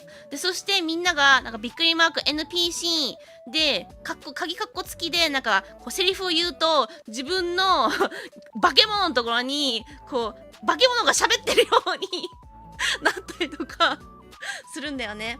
だから狂気山脈化け物出てこなそうだから、その機能もしかしたら使う機会ない可能性でもあるか。最終的にいつも化け物と戦ってるか、なんかの神様出てくる。いろんなギリシャなのかな、そのクトゥルフ神話の化け物が大体出てくるわけよ TRPG って。だからそれによってはできるかもね。そうだからね楽しいです、それを見ると。だから他のね日本語英語がちょっと分かんないよっていう人で見てないのびの TRPG 見てない人は日本語のねTRPG のセッションめっちゃやってるから、ぜひ見に行ってあげてください。こんな BS TRPG あんまり知らない？大丈夫。のびも最初は全く分かんなくて、今でもよく分かってない時よくありますでもそういうちょっとハードルをこう乗り越えやすいように、ちょっとね視聴者のみんなもこう参加できる形をね工夫してやってる、とっても素敵な GM さんなので。あとさ、前にも違う配信で話したことあるけど、エイリさん日本語喋るのに英語さ独学であんだけ話せるようになったのって、あの人天才だから、普通にマジでさっきからずっとエイリさんのこと褒めてるけど、それぐらいすごい優秀な方だなってこのね何回もお世話になっててわかるんだけど、すごいですあの方。He's a genius. I mentioned it before, but he speaks Japanese fluently, and then he also speaks English fluently, and he self-learned English. He's a freaking genius. And he probably like coded all that, whatever, Foundry or whatever it's called. I think it's Foundry. I think you have to like code stuff in the back end, right? People who can code are smart. So he's a genius. そう D&D のお嬢様会おもろかった。あれも面白かったね、お嬢様会はね。なので、だからのぴたちのね TRPG が初めて TRPG 見るから、なんか夏一でコラボするの嬉しいけど TRPG よくわかんないから大丈夫かなとかって思ってる人はね、少なくとものぴたちに運を与えに来てください。リアタイできる人はそれだけでものぴたちの助けになってるからで、まあリアタイできない方は、まあ、しょうがないからアーカイブちゃんとね見といてくださいねHe works so hard. I know. I think I saw him tweeting that he has 5 sessions this weekend. There's only 2 days in a weekend, and he's doing 5. What is going on?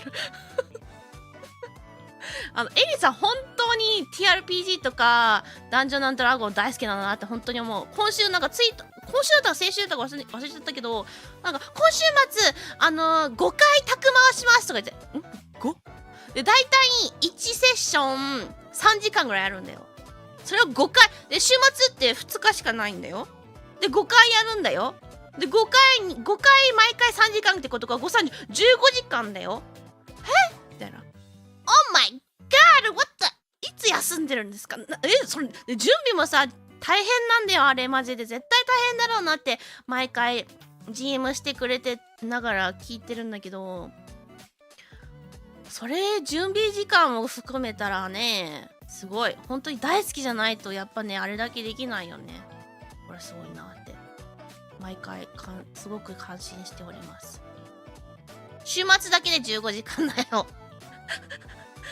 だって5回本当に意味わかんない。ぜひ本当にエリさん deserves more so yes マジでエリさんは本当に逸材すぎるのでぜひ見に行ってください。I think it's pretty hard if English isn't your native language because there are sorts of oddities you have to learn. Yeah, but he probably learned it. He said the internet taught him, which I am not convinced because the internet is dumb, but he's smart, so he probably picked up like the smart parts. And playing TRPGs and Dungeons and D&D in English maybe has probably, I think that probably helped him a lot, but either way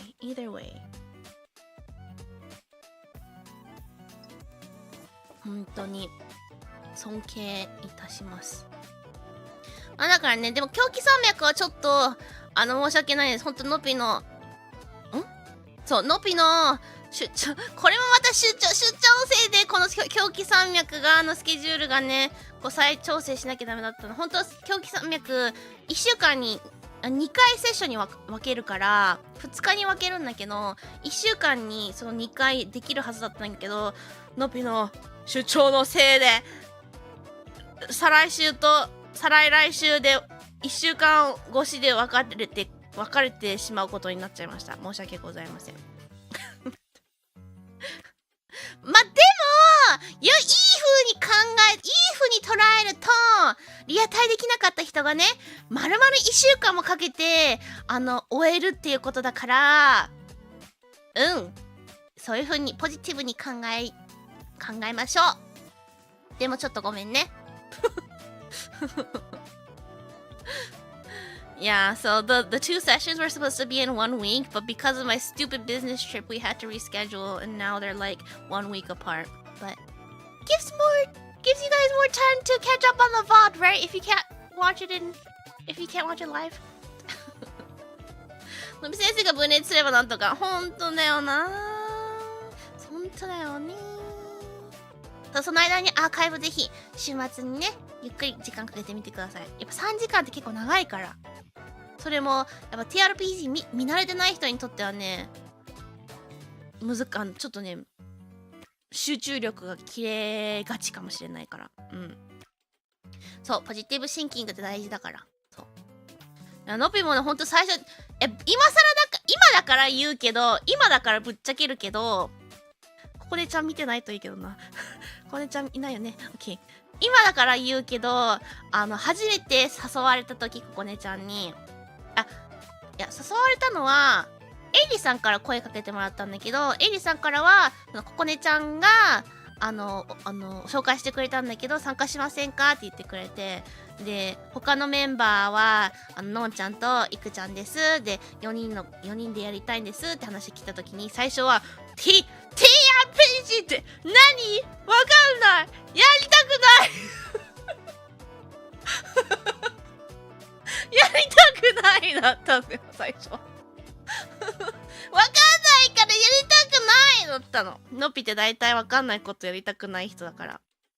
でも、その頃は、いくちゃんとのんちゃんとそんなにまだ、こう、話す機会がすごく少なかったから、その二人と仲良くなるために我慢してやったの。1回目。で、1回目が、なんかすごい予想以上にすごくうまくいって、で、なんか、みんなも楽しんでて、ぶっちゃけ、のぴは、あんまりそういうロールプレイとか得意じゃないから、恥ずかしくなっちゃう人だから、だからなんなら、いくのこの、TRPG 見てもらうと、ロールプレイ、そこまでめっちゃガチガチのロールプレイやってないのね。だから逆にやりやすいってのもあるんだけど、のぴにはとって。だから、そのロールプレイ苦手だから、ぶっちゃけ1回目の後でもう終わりたかったのよ、少し。ちょっと。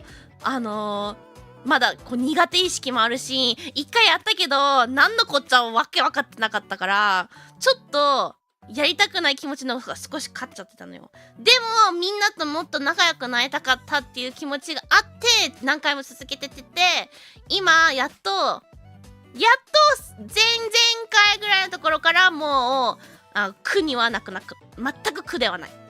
それまではなんか、これもう4回目だけど、未だにルールわかんねえとかって思いながらやってたの。でもまあなんか、エリさんすごい優しいから、毎回同じ質問してもすごく優しく説明してくれるからいいんだけど、そう。だからみんなが本当にいい人すぎて、あと、普通にいい人だ、プラス楽しいからっていうのもあるんだけど、それぐらいやっぱりちょっとのびにとって TRPG って、こう慣れるのに時間がかかったものだから、初めて見る人はこう集中力続かなかったらマジでわかる。のぴも多分続かないと思う。のぴもみんなと同じ状況だったら続かないだろうから、だからそれぐらい特にのぴと似たようなタイプの人、なんかわからないものにちょっと拒絶しちゃいがちの人は集中力続きにくいかもしれないから、時間をじっくりかけてみてください。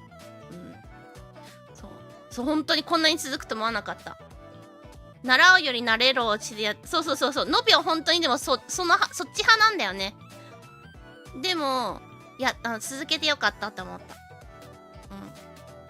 なんか、仲いいお友達も増えたし、エリさんとも割と仲良くなったし、ね、TRPG っていう今まで全く聞いたこともなかったジャンルの遊びを知れたし、でそれを通してなんかね、面白いなんか豆知識とかいろいろ習ったりもしたし、であとやっぱ一番なんかなんだ、お友達みんな仲良くなったプラス楽しいとか以外ですごく一つ好きなのは、毎回のぴたち4人でやるときにはみんな自分の見た目を元にキャラクターいつも作ってるじゃん。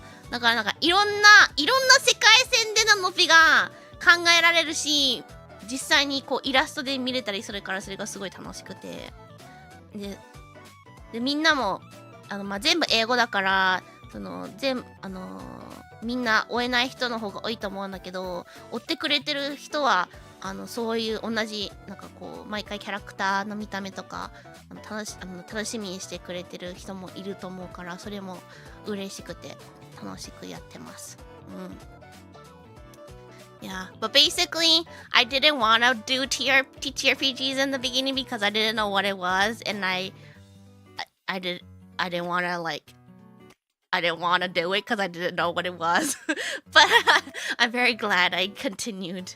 And I'm very thankful for everything that came with it. All the friendship and the experience and the art and the fun times. But at the beginning, it took me a very long time to get used to the concept of TTRPGs. Yeah. キャラ名がね、いつもね、苦戦してる。けど楽しいよ、考えるの。There aren't many X-theatered kids among VTubers, but seems like you weren't one. I am definitely not one. Because we don't even roleplay that much, right? Which is like actually good for me because I get too shy when it comes to like full-on roleplay. So I'm not the type of person that could do full-on roleplay, as you guys can probably already tell. So like the balance that we currently have for Ikunokono is very good for me. Like, yeah, we have some roleplay, but like the balance that we have is perfect for me. Yeah, I love our little group. It's so good. Oh. だから一つだけ心配なのは狂気山脈、その夏市で4人でやるとき、前にさ、エニちゃんが GM でやったマーダーミステリーあるじゃん。あの時に少なくともあの時は、いやでもエニちゃんも GM でやってたから3人が結構ガチガチでロールプレイ好きなのかできるからやってるのかどっちかわかんないけど、できるわけよ、ガチガチのロールプレイを。でもノビはどうしても恥ずかしいっていうのもあるし、あとロールプレイに自信がないから恥ずかしいのダブル恥ずかしさがあって、どうしてもガチガチのロールプレイができない、苦手だからできないくて、だからなんか3人についていけるかなっていうちょっと心配はある。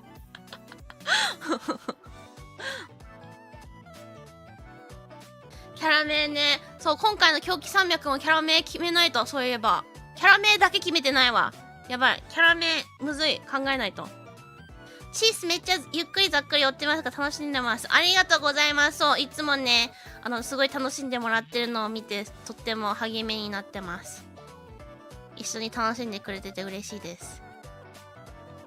まあだからね、ガチガチのロールプレイのピは性格上普通に笑っちゃうからさ、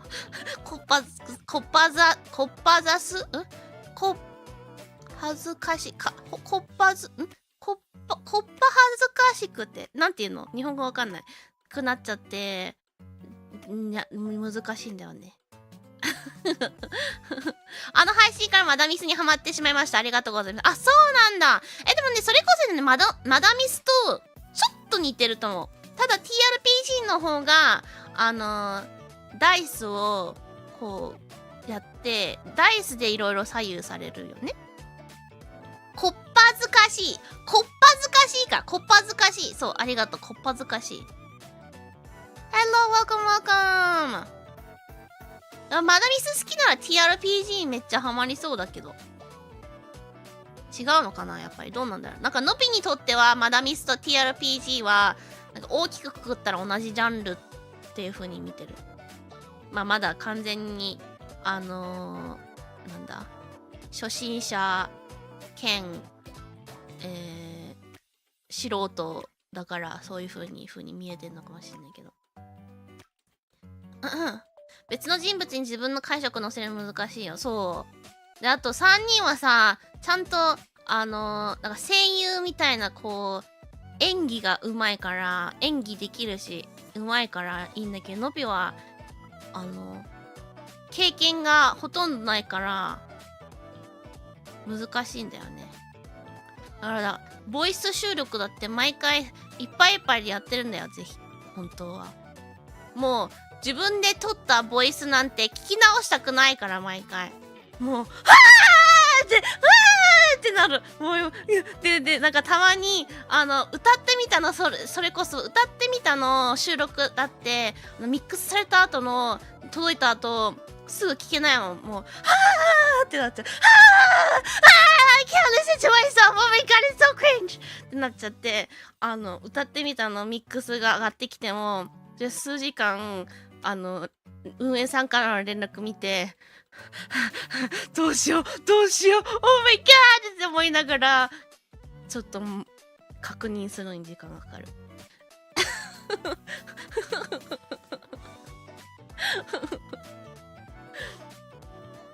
なんです。そうなんです。まあ、だからもうこれは性格なのか慣れなのかわかんないけども。そんなところがまた良き。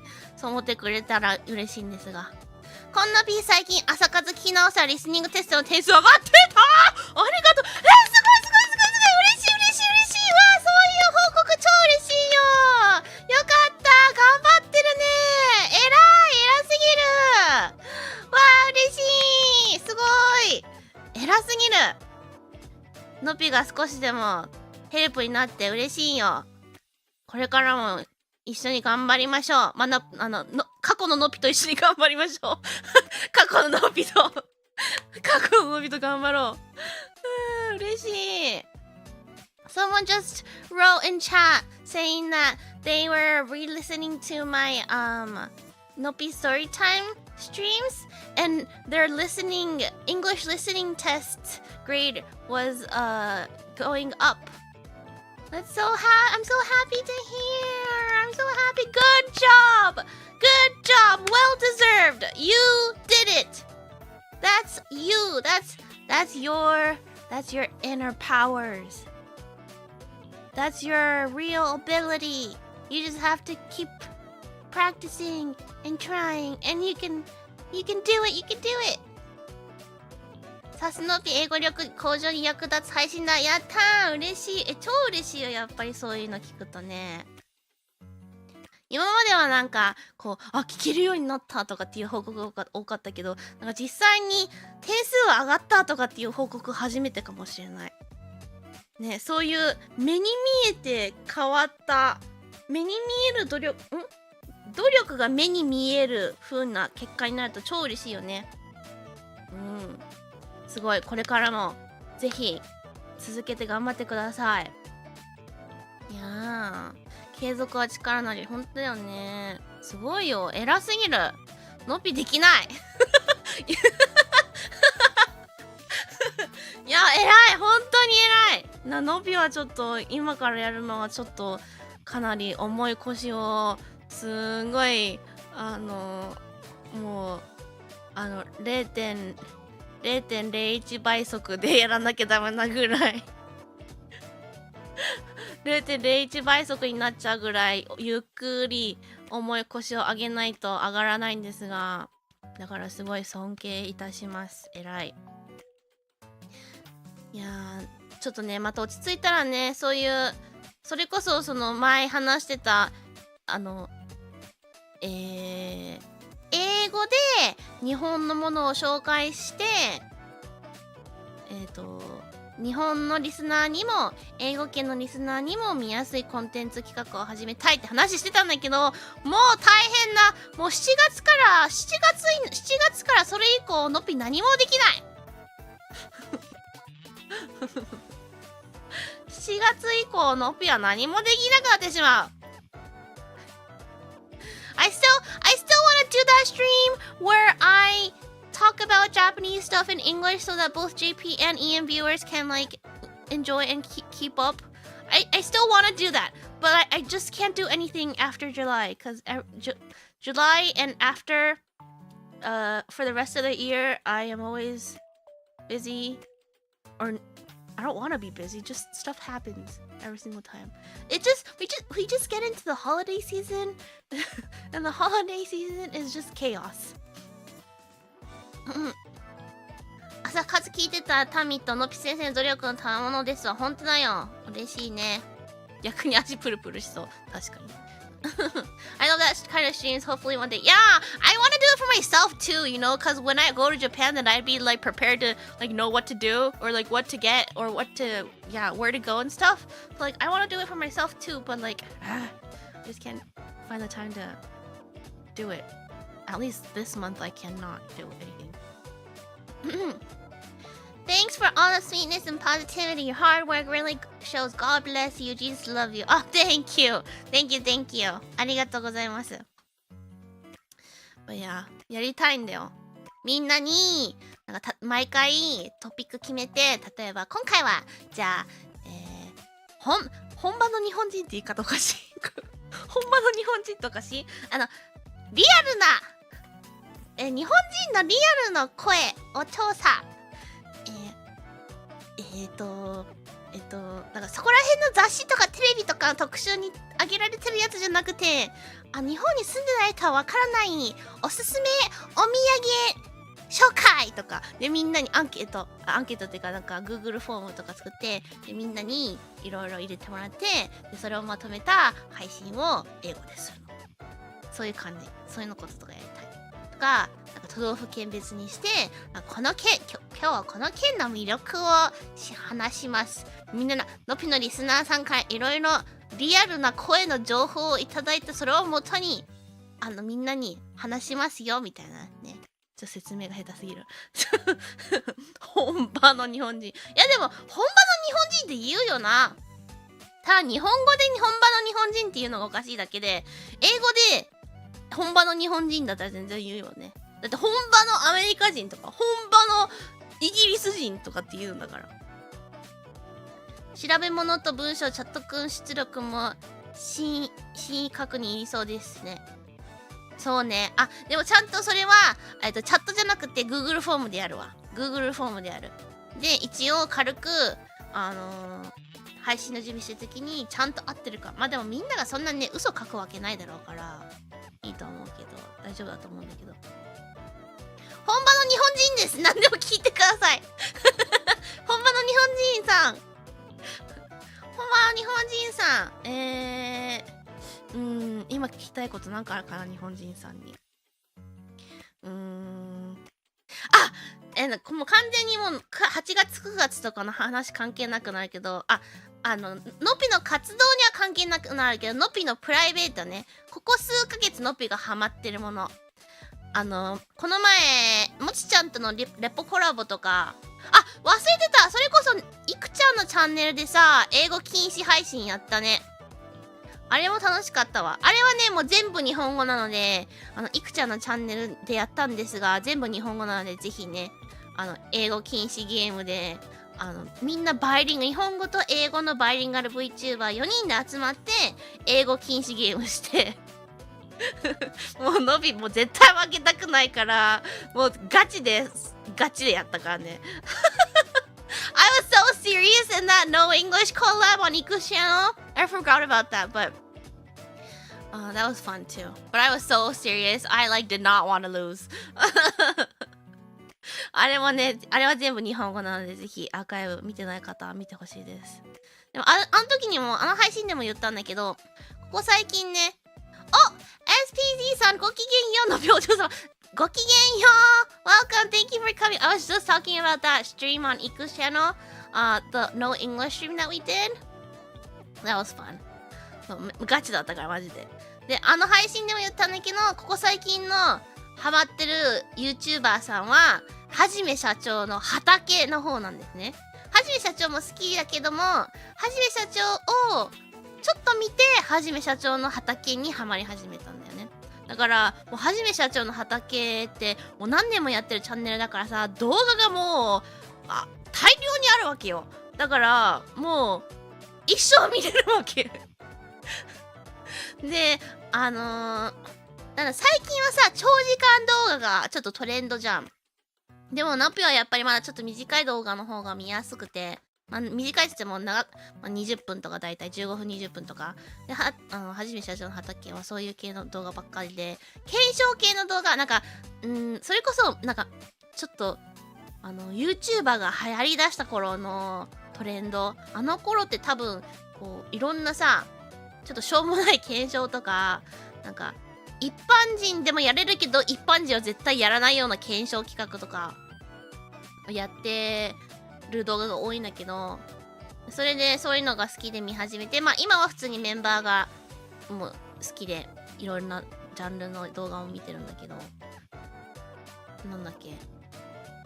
But yeah, I'm watching this channel called Hajime Shacho no Hatake. It's basically like, it's like if you're familiar with like Japanese YouTubers, when YouTubers started getting really popular, they would do like really dumb experiment videos that like it's like easy to do, but like no one would do it unless it's for a YouTube video kind of stuff. So like it's like a group of like 6 or 7 guys, and they just, it's a very chill video, but they do really dumb experiments and you know whatnot. But I've been watching them a lot recently.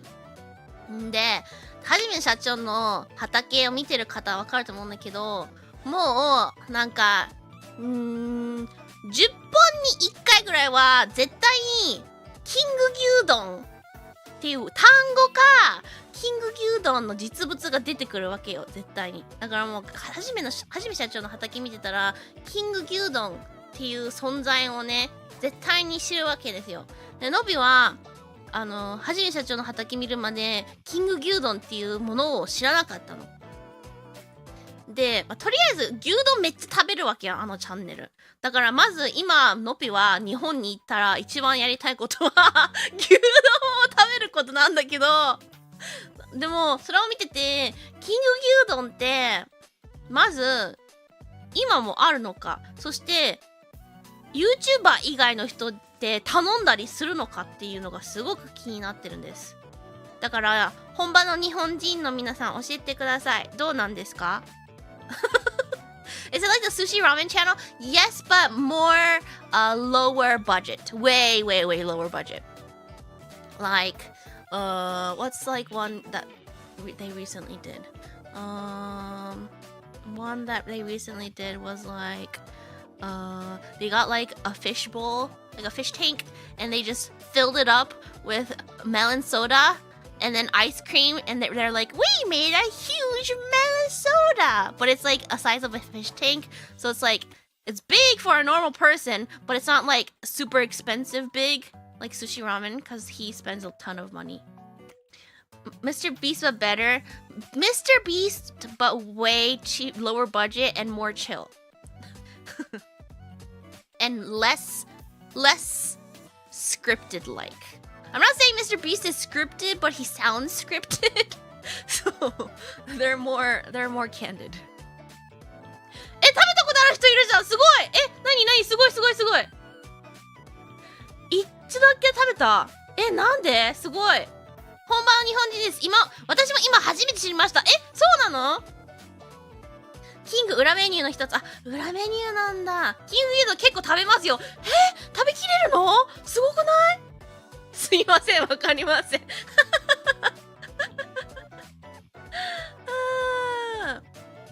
I started to watch the anime adaptation of the manga you mentioned before, Sword of the Demon Slayer. Oh yeah! The manga. Oh, they already have the anime? It's been a while since I read manga. I've been just watching a bunch of YouTube videos recently. But if you go, キング牛丼ってどこだっけ？吉野家、松屋？吉野家だっけ？あれ吉野家だよね、キング牛丼って。あれキング牛丼ってちょっと調べよう。キング牛丼。あれって何人前なんだろう。ご飯すなわち3人前以上か。やば。So, すき家です、皆さん。すき家です。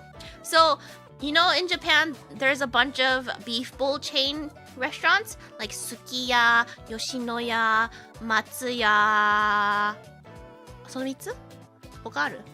But basically, those are like the top 3. But it's Sukiya.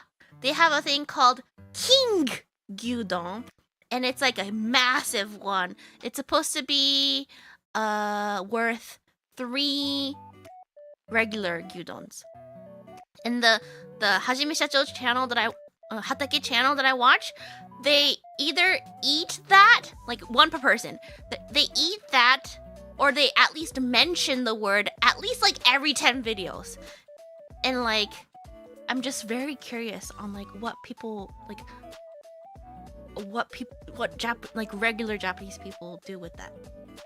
3人前以上。そう。で、みんなめっちゃお腹パンパンになりながら食べてて、なんか、しょうもないけど、なんか、のぴは、ストレス、なんかこう、頭を使わずに、ストレスなくすごく見れるから、はじめ社長の畑のチャンネルが好きなんだけど、あとはね、はじめ社長の畑チャンネルの影響で、まずすき家がすごく行きたくて、牛丼食べたくて、あとは、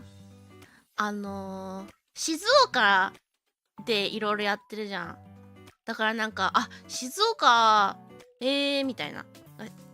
なんだよくね、出てくるラーメン屋さんがあって、多分静岡だけのラーメン屋さんだけど、そこも美味しそうって思ったり、あと、静岡で有名なハンバーグがあるじゃん。健やかだっけ？そうだよね。健やかだっけ？静岡、ハンバーグ。爽やかか。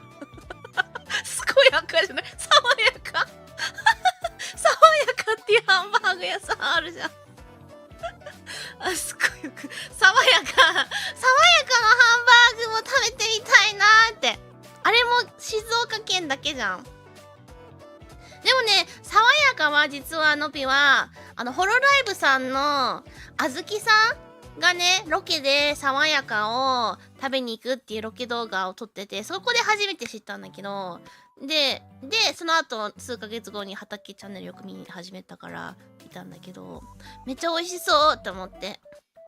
だからなんかやっぱ、日本ってさ、そういう何々県にしかない美味しいお店とか美味しいチェーンみたいな健やかなハンバーグ。いやでもそんなこと言ったら爽やかだって変な名前だからね。爽やかなハンバーグだって変だよでも健やかでもそういうのあるじゃん。だからあんまり関東以外のぴってそんなにそういう各県の情報ってこうあんまり入ってこないから、畑チャンネル見てると静岡の情報が少しずつだけど結構入ってきてて、なんか静岡行ってみたいなってすごい思い始めてる最近。日本語難しい。日本語難しいです。But the Hatake people, they're based in Shizuoka Prefecture, and Shizuoka they have a hamburg chain restaurant called Sawayaka, and it's supposed to be very, very good. Even Azuki from Hololive, she like went all the way to Shizuoka to just eat that hamburg. I think it was a video, a vlog where she and Picora went. I first saw it there actually, but it's supposed to be really good to the point where they want to like go all the way from Tokyo to Shizuoka to eat that and line up early in the morning. So yeah, I really want to try that someday. If any of you guys go to Shizuoka or nearby Shizuoka, remember Sawayaka Hamburg. Sawayaka. If you're a Hololive fan, just say Hamburg Azuki and it'll probably pop up on YouTube. Oh, did Choco Sensei also go too? I might have forgotten about that.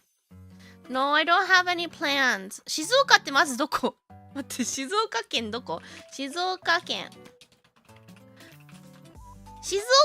にしかないんでしょ、爽やかだって。だってホロライブのあずきさんわざわざ東京から静岡まで行ってたよ、その爽やかハンバーグ食べるために。あ、静岡県って金魚の形の県か。そっか、静岡日本地図。このチャンネルでは健やかハンバーグ、は、違う、爽やかハンバーグ、爽やか。いやー、ちょっと微妙に遠いね、やっぱり。まあでも車で行こうと思えば行けるんだろうけど、可愛いよね、形。静岡県可愛い形、金魚みたいな形で。静岡ちびまる子ちゃんの舞台。そうなんだ。知らなかった。すごい。あと、畑の話から関連して、完全に今の畑ファンになっちゃってるんだけど、はじめ社長の畑って、夏目さんちってはじめ社長の畑とコラボしてるんですよ。で、夏目さんち、もちろん、テラメテラ学園デビューするときに、その動画見たのね。その頃は、あんまり、そのはじめ社長とか、はじめ社長の畑に興味ない頃だから、夏目さんち目当てでそれ見たのね。でも、改めてまたね、最近見て、はっってちょっとね、オタクになっちゃった。ママたちが、畑チャンネルと、畑とはじめ社長と話してるちょっとキモいオタクになってました。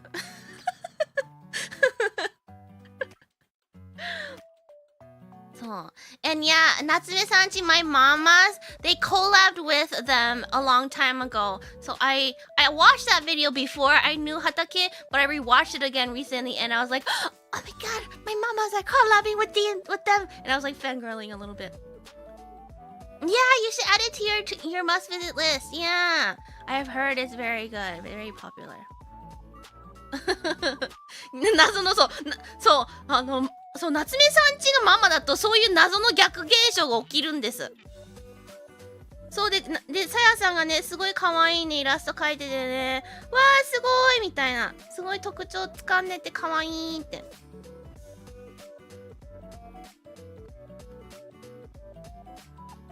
ねすごいよね。だからそういうの見るとなんかこういや夏目さんちってすごい存在なんだよ。いつもすごいなって思ってはいるんだけど、やっぱりママになってもらってからちょっとだけ近い存在になって、近いけど遠いみたいな。なんかテラメテラ学園に来る前はもうただ遠い人、ただ遠い存在だったんだけど、テラメテラ学園に入ってママになってくれてから遠いけど近いみたいな。遠いけど近い。なんならお家、夏目さんちの家2回も行ったし、みたいな。マント取っていく。だから近いけど遠い。結構近いと言ってもいいのではないかみたいな存在なわけじゃん。だから、そういう近いけど遠い存在が自分が好きな遠い存在と直接絡んでると、ってなっちゃうよね。すごいってだからね、なんかそういう楽しみ方をしてます最近、プライベートでは。突然のマウント。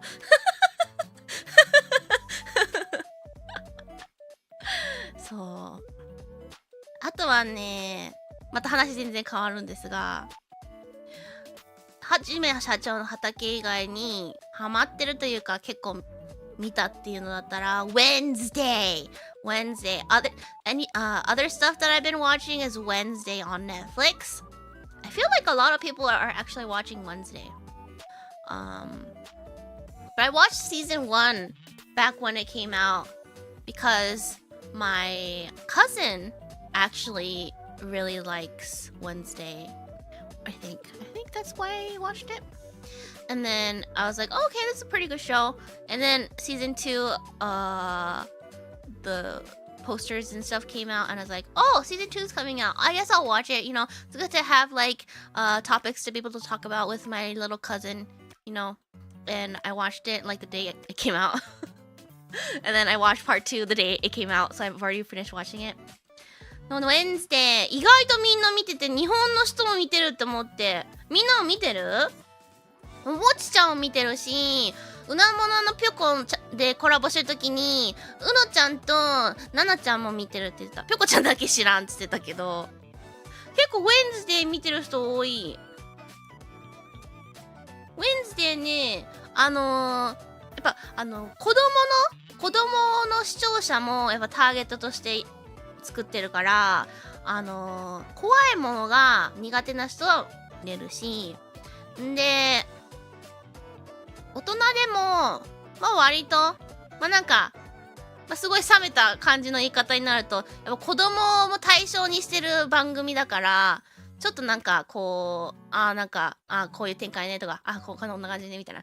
登場人物がさ、全員、あれ何年生ぐらいだろう。中学生とか、高校生とかぐらいだから、なんだ、キャラクターたちがさ、やっぱ子供だからあれなんだけど、でもちゃんとネットフリーの、なんだ、ドラマだから、お金は超かけてますし、ちゃんと、演出もシナリオもかなりいいから、面白いですよ。うん。ネットフリー入ってないか。そっか、入ってなかったら見れないけど、入ってる方いたら、まあね、ウェンズデーは多分ネットフリからなくなる日はないだろうから、ぜひ面白いですよ。うん。The Addams Family バララララパッパバララララパッパダラララダラララダラララタッタってやつ知らん？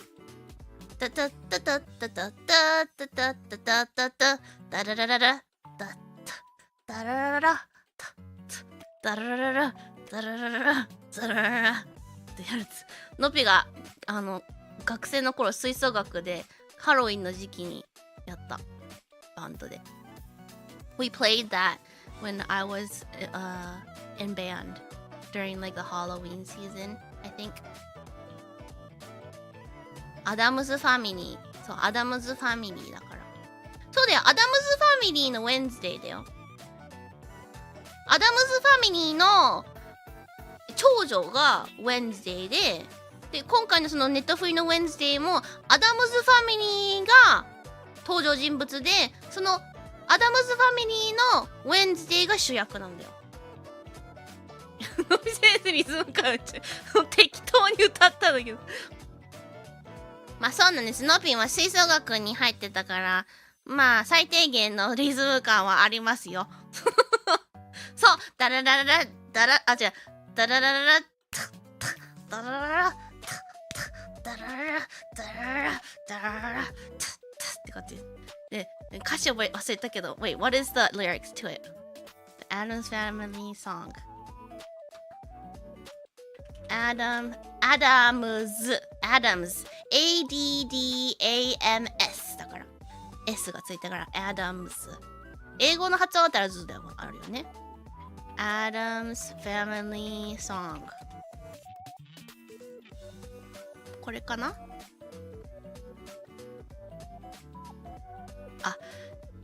ダラダラダダ。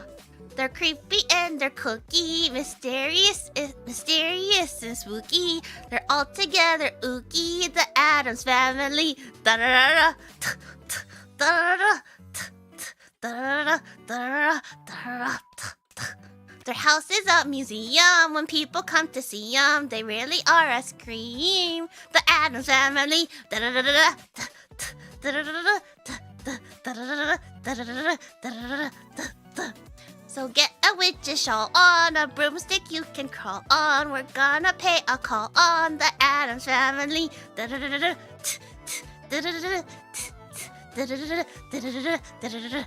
だって。そういう歌詞なんだって。I didn't know the lyrics. All I knew were I only knew the last part. The Addams Family. のびフルートやってたよ。のびフルート。フルート。こんなにもアダムスファミリーっていうことあるってくらい言ってた。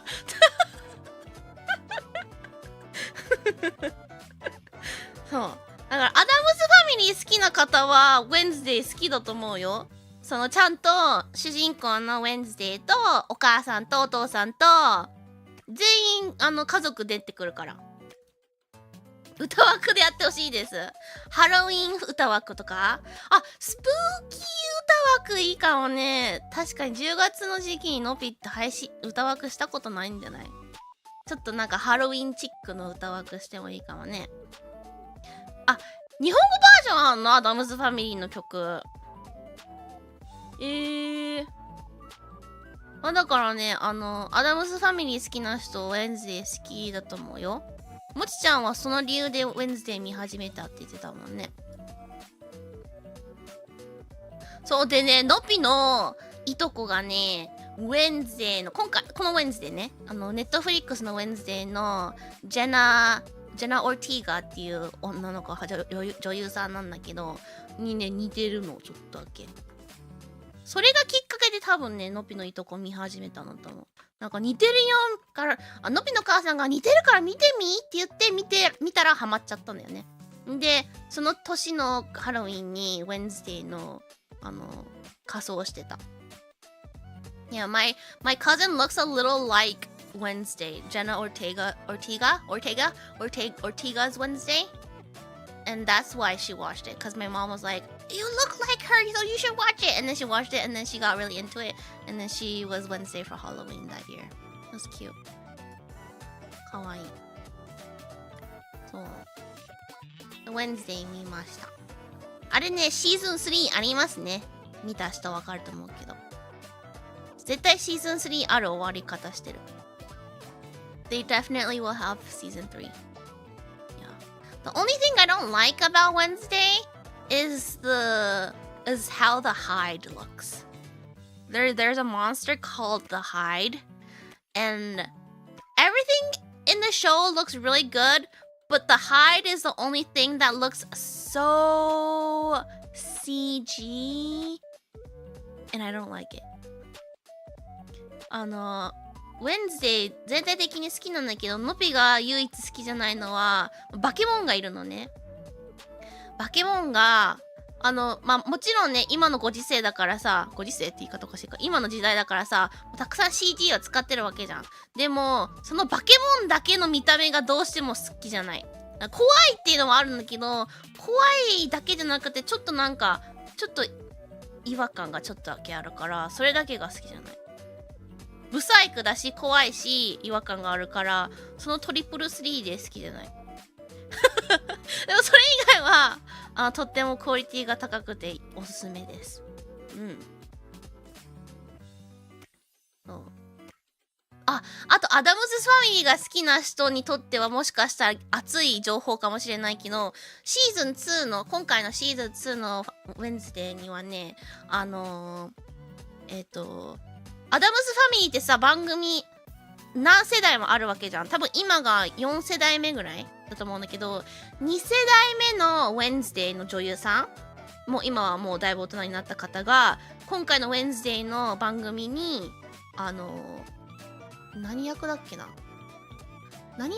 忘れちゃった。でもなんか大人の誰かの役として登場してます。だからその時の時代のウェンズデーのその時の時代のアダムズファミリー見たことある人にとっては激アツ情報なんじゃない？あるよ。ある。So yeah, like there's like several generations of the Addams Family show, right? So the girl that played Wednesday in the second show, I think, she was in this Netflix show. She was like one of the adults. She had a pretty important role, I think. Addams Family shows. そう、アダムズファミリーってめっちゃあるらしいよ。なんかこの前見た。How Generation。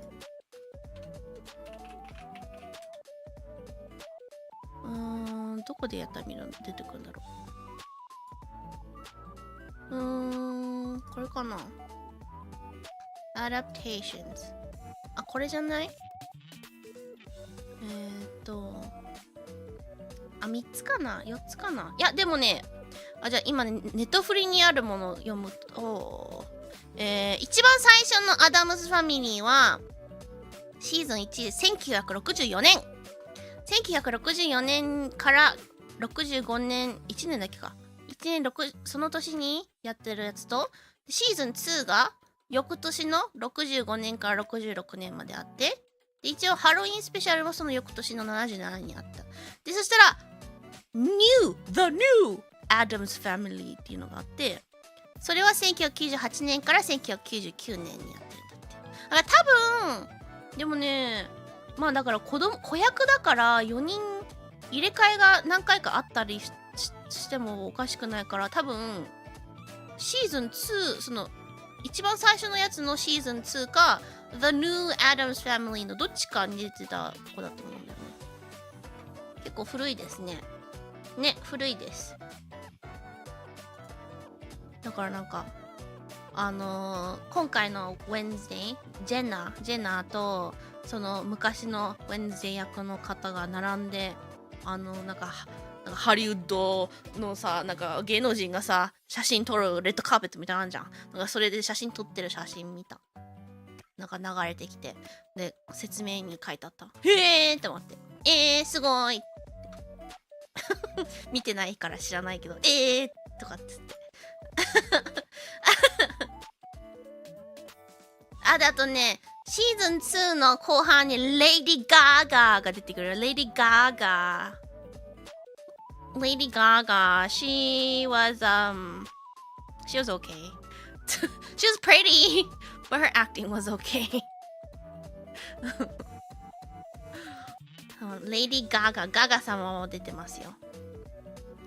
とても美しかったよ。うん。あとなんかな、何があったっけな、Wednesday のノピの好きなのは、でもシーズン2の時のお母様がとっても綺麗になって帰ってきてる。前から綺麗だったけど、なおさら美魔女感に拍車がかかってて、とってもいい。で、そのWednesday のそのお母さんとお父さん役のラブラブ感がめっちゃ好き。そのアダムズファミリーをちょっともうオリジナル知らないからわかんないけど、その独特な関係性を持っていて、それが面白い。There's only 16 episodes. It was longer. Yeah, so it's really easy to watch overnight. But yeah, it's good. And all the actors that they chose are very good too. Even the side characters. The side characters are actually some of my favorites, I think. Christina Ricci さん、1991年。さっきにウィキペディアで読んでたやつよりもっと前じゃん。だって、皆さん、1991年の方の番組に出てた方だって。すごい。その方もとっても綺麗。すごい美魔女。こんにちは、welcome。今ね、ネットフリーの Wednesday っていう番組の話してます。ノピはもうシーズン2見終わっちゃったから、ノピの好きだったところの話してます。うん。思い出したわ。シーズン2の後半も超ネタバレになっちゃうから、これから見る人のためにあまり言わないけど、シーズン1からはまあ普通にいるんだな。その、手がいるんだよ。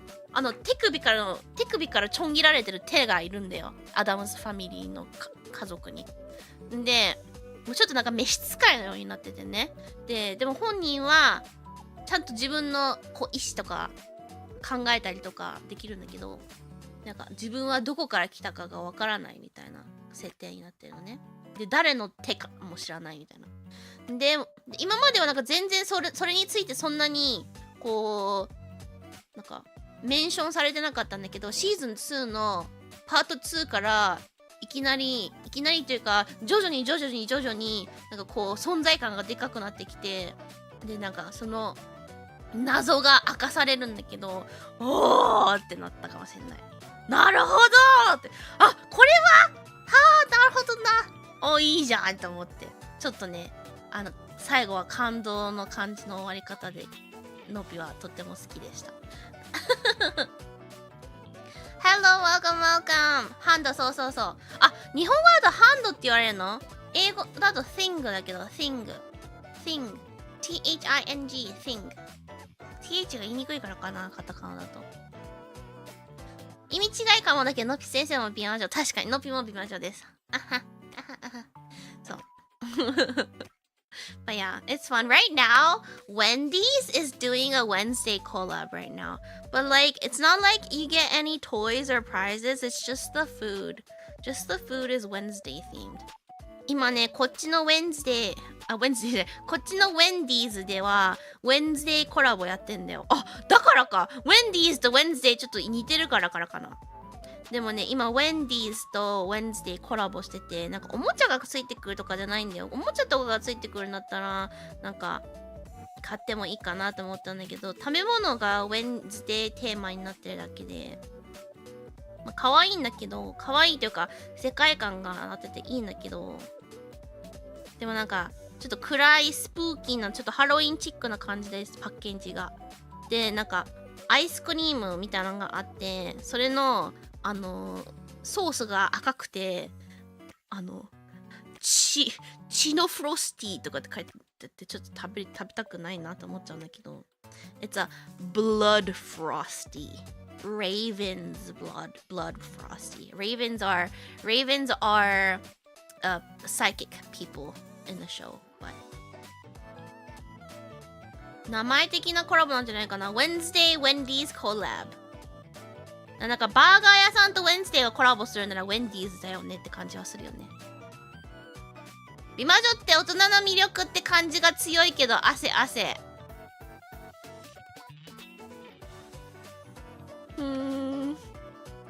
まあMoving on まあとりあえず Wednesday 面白いのでおすすめです。皆さんも見てみてください。Netflix ある方は。でも最近はねそんな感じかな。あとはもうつまんない話。今日病院行ってきたとか今日健康診断で病院行ったよとか、それぐらいこの前歯医者さん行ったよとかOther stuff is just like, oh, I went to my physical checkup, or I went to go get my teeth cleaned あとなんかあるかな Trying to think of stuff. There probably is, but I just can't remember. Everything just goes by fast. そこで厚顔よ。そうなの、ちょっとね、準備ができなかった。準備ができなかった。これね、準備ができなかった。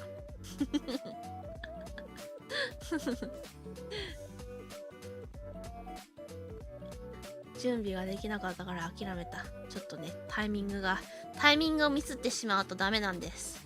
タイミング大事。タイミング大事だからね。健康だったかな？多分大丈夫だと思う。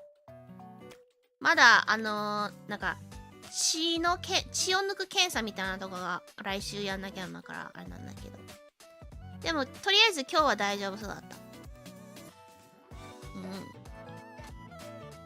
のぴ先生は美魔女ですよ。なんせ美しい魔女と書くわけですから。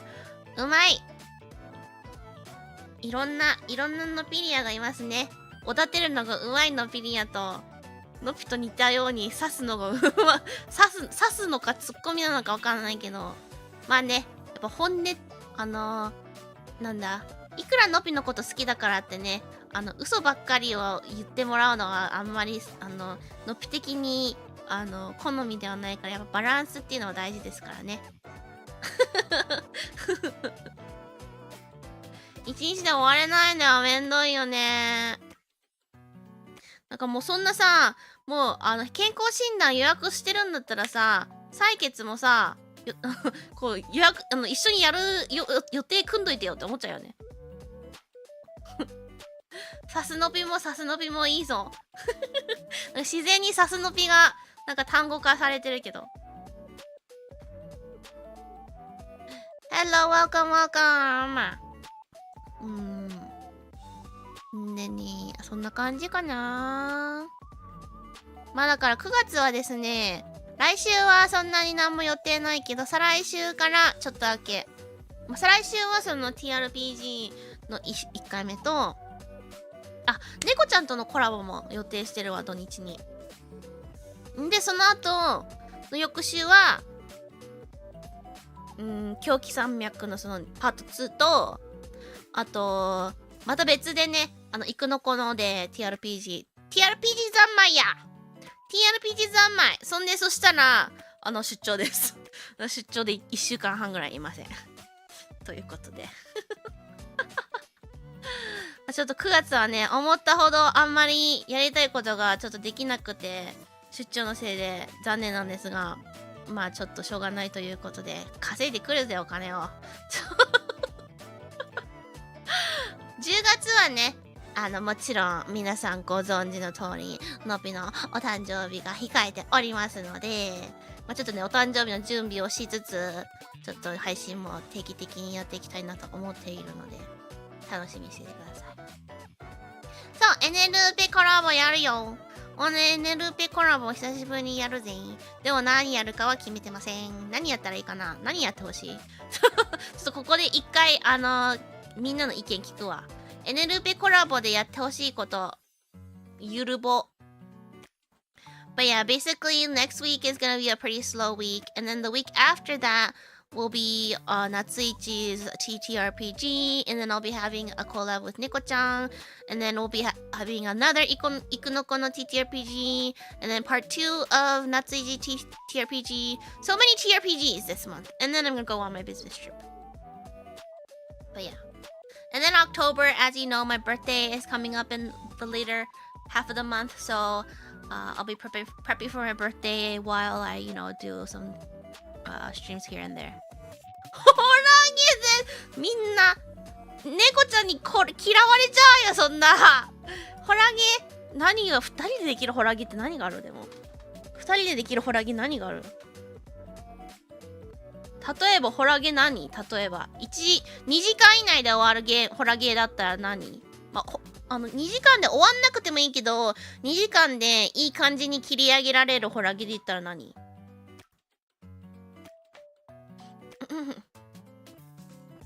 スイカ割りードって声でスイカ割りするゲームがありまして。何それ？でもね、ちょっとね、察してほしいけど、ちょっと、猫ちゃんも普通にそうだけど、いつもお歌歌ってる人だからあれだけど、ちょっと2人の喉に負担をかけるような配信は、ちょっと良くないかも。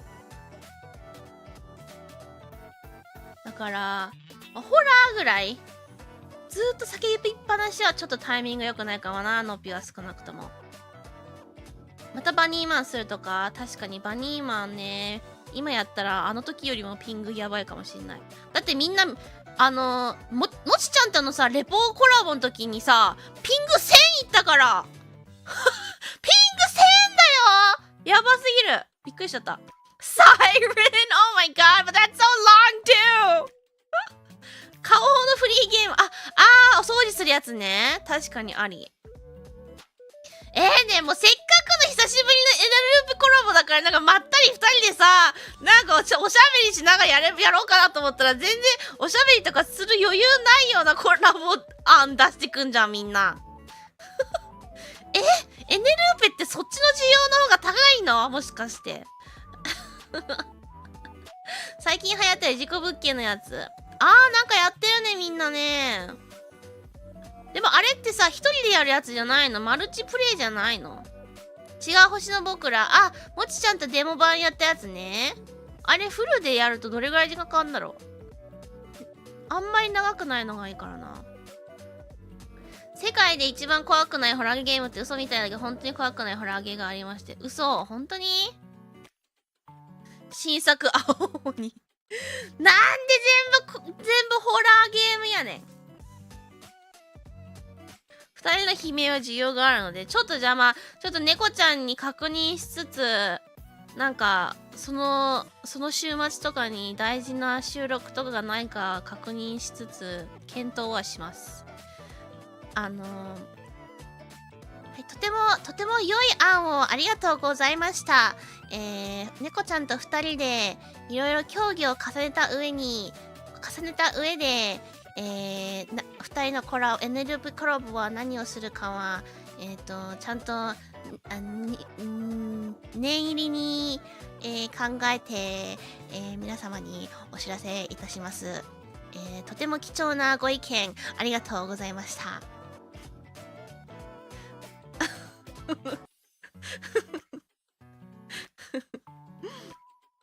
爆弾解除。地味に2人で爆弾解除やったことないね。確かに。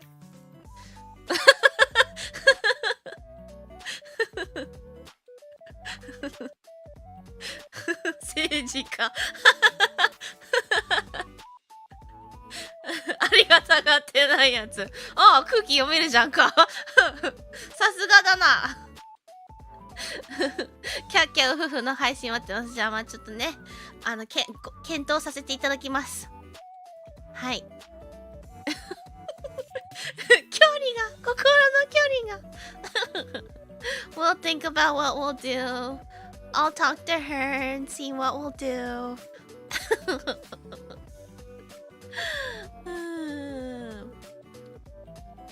何の話しようとしたんだっけ。あ、そうだ。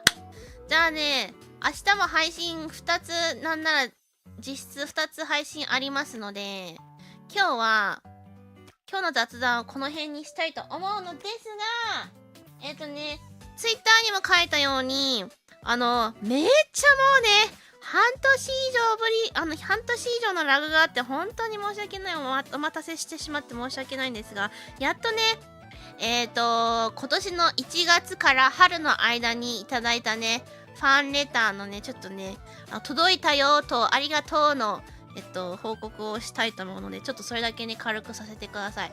ポップアップの時にね、いただいたやつはね、ちょっと残念ながらまだ手元に届いてないのですが、そちらもね、届いたらすぐにみんなにお知らせするので、ちょっとね、そんなにたくさんではないので、きっとね、ノピーにファンレターとか物を送ってくれる人の場合、すごくちゃんと届いたかなっていう心配がね、あると思うから、ちゃんとね、届きましたよっていう報告だけちゃんと伝えたい気持ちが毎回あるので、それだけさせてください。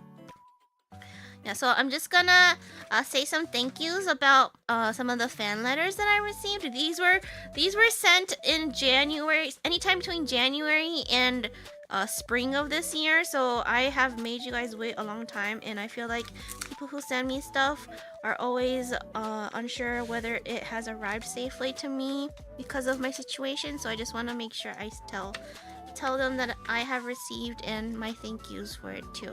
Okay.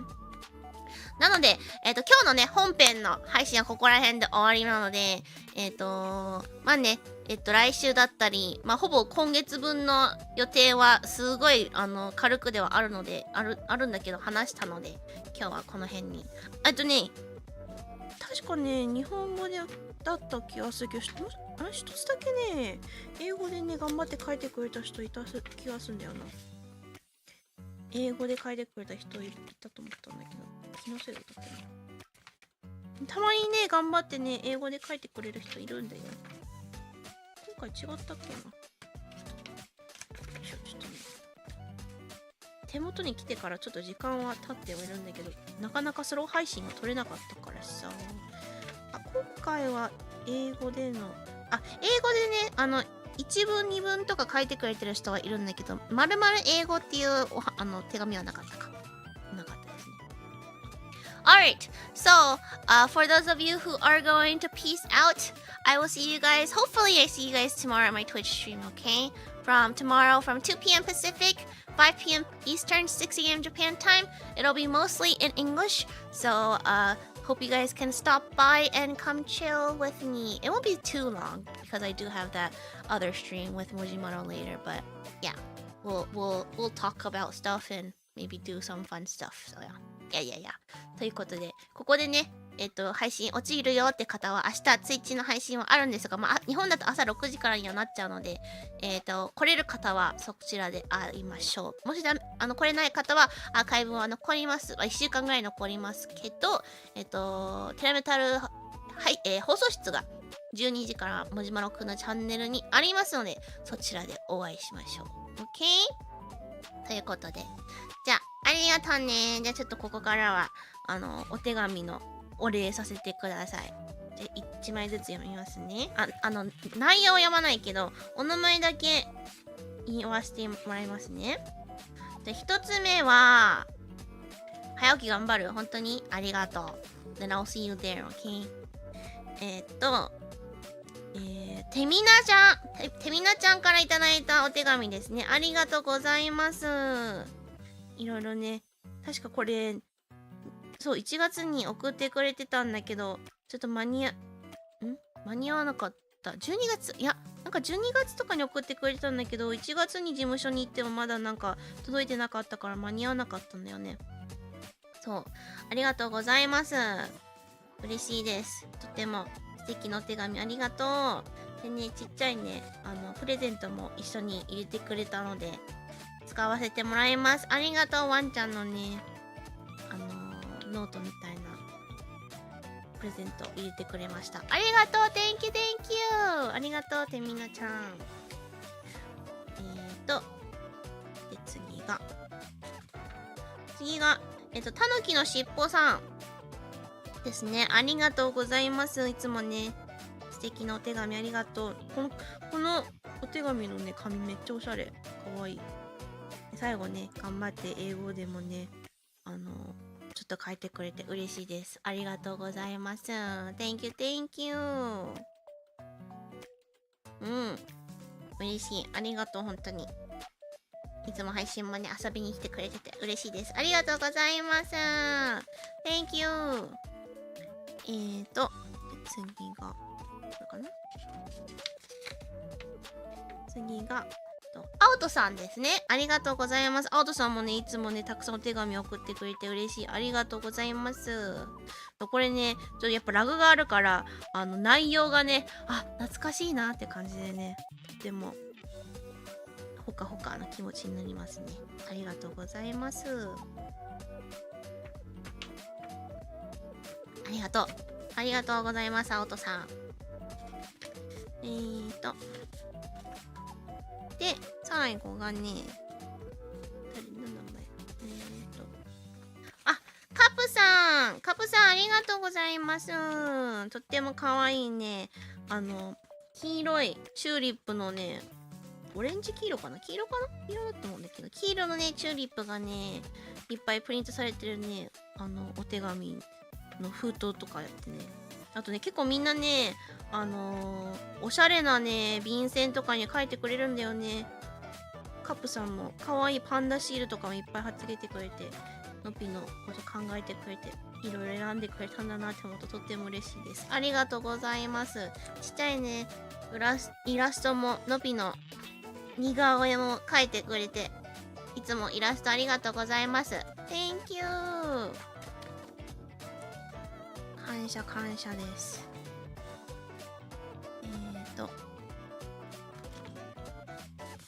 はい。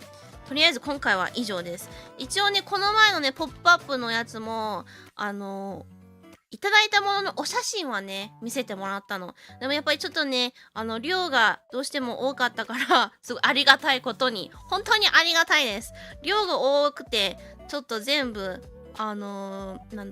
ぐちゃぐちゃにならずに持って帰る自信があんまりないっていう感じだったので、とりあえず中身こんなもんだったよっていうお写真はもらってね、なんかすごい素敵なものいろいろ入ってお手紙もいっぱいあったので、本当に受け取るのが待ち遠しいです。ちゃんとね、届いたらまたこんな感じで配信でね、内容は言わずに名前だけお礼させてもらいたいと思うので、もうちょっとだけ待っといてくれたら嬉しいです。ありがとうございます。いつもね、ラグはあるんですが、本当にいただくととっても嬉しい気持ちになって、ちゃんとお手紙ね、デビュー当初の時からいただいてるやつ全部、まとめて保存しているので、永遠ののびの宝物になっているので、これからもよかったらお願いしますということで、はい。ありがとうございます。Thank you, thank you. I really appreciate it. These really are my treasure forever. 実物にね、残るからね、またね、ハートとかもね、もちろん宝物なんだけど、ちょっと違う雰囲気で嬉しいよね。ありがとうございます。ちゃんとね、封筒に入れといて、どの封筒がどれか、でみんなね、チューリップのね、シールとかもね、きっとね、わざわざ買ってくれてね、封筒にね、使ってくれてね、すごい嬉しいね、本当に。いっぱい用意してくれて、選んでくれたんだなって。ありがとうございます。ということで、よいしょ。ちょっとちゃんとこれね、こんな感じでやる。よいしょ。はい、ということで、ファンレターいただきましたので、ちゃんと無事届いたので、1月から春の間に送ったけど、あれ、名前呼ばれなかったなっていう人、もしいたらね、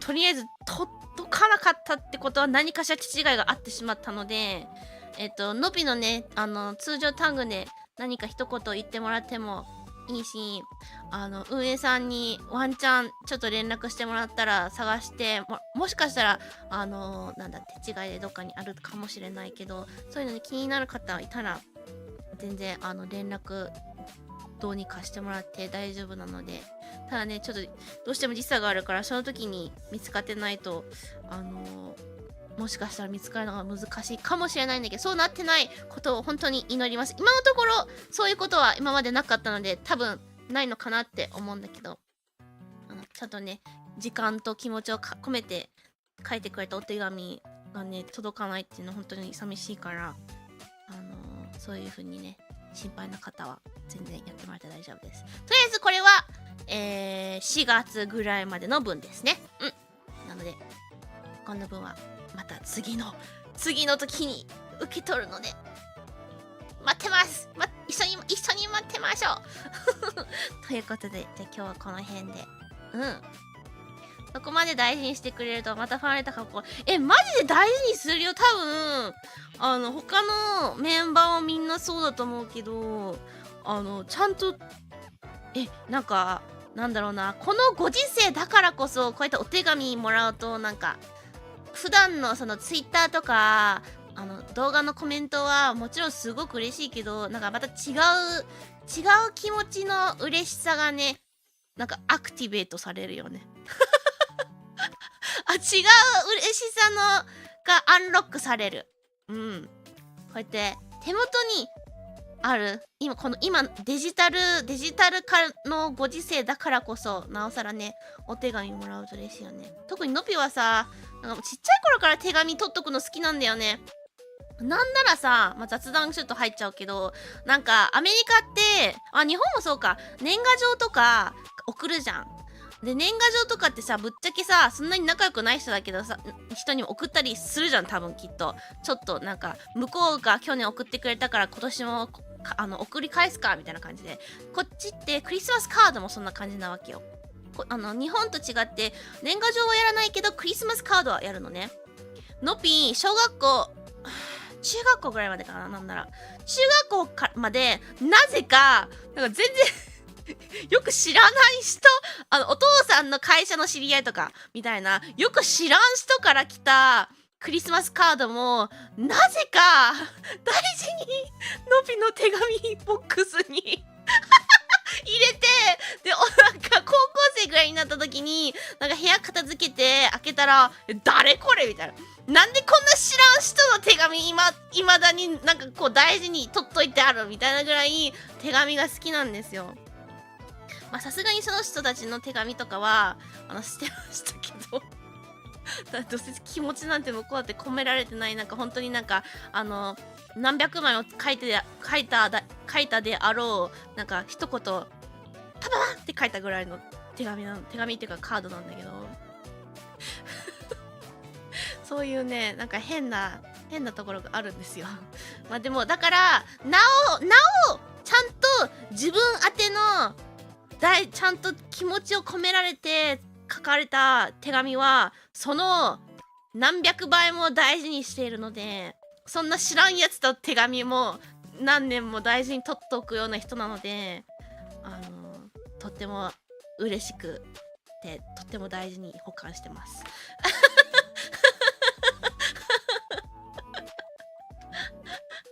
字汚いってみんな言うけど大丈夫。のびより字汚い人今のところ一人もいません。皆さん自信持ってでも字汚くてもね全然そんなのもね、なんならそれですごく嬉しいので、頑張って書いてくれたんだなっていう気持ちがね伝わるから、そんなの別にそういうのでこうお手紙書けないって風になってるんだったらマジでそれはその気持ちは捨ててください。いりませんので、汚い字でも全然嬉しいです。多分それは全活動者同じように思ってることなので、ということで、じゃあ今日はこの辺で終わりたいと思います。明日もありますので、ということで、いつもねエンディングの挨拶させてもらいます。If you haven't already, please do like and subscribe. まだしてない方いたら、ぜひチャンネル登録、高評価よろしくお願いします。なんかハイプ機能っていうものもあるらしいので、今週はノピー全然配信してないので、今日のこのアーカイブをハイプしてくれたら嬉しいです。基本的にノピーはね、ハイプはなんかみんな制限があるわけじゃん、多分。だからノピの配信の、アーカイブとかハイプもちろんしてくれたら嬉しいけど、企画系の配信やってる時は特に一番ハイプしてほしいですね。それ以外の時は、面白かったなって思った配信をハイプしてくれたら嬉しいです。Yeah, so the hype thing is a thing I know. So, I haven't done much streams this week, so please hype today's archive or today's VOD. But usually, I would love it if you could hype like my streams where like I actually prepare for like the Nopi quiz and stuff. Those are definitely my high priority. But if I don't have streams like that, please do hype whichever stream you enjoyed the most that week. ということで。Thank you for coming! Yeah, I will see you guys tomorrow! ありがとねー。ということで、チャンネル登録、高評価よろしくお願いいたします。あとハイプもよろしくお願いします。ということで、レイドできる人いるかちょっと確認しようか。Let's see if there's anyone we can raid. If not, we'll just raid into, like a waiting room of someone's. レイドできる人いるかな？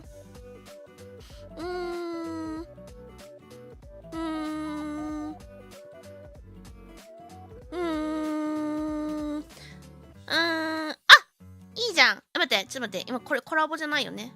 Let's make sure she's not doing a collab. Let's make sure. Sir! Yes, sir! Sir! Yes, sir! ちょっと、ノビの、コラボじゃない？コラボです。やめましょう。コラボのお邪魔はしたくないのでやめましょう。I don't want to interrupt a collab, so let's not do collabs.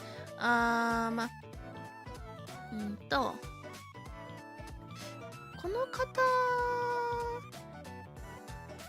方、仲良く、この方、Does she know me?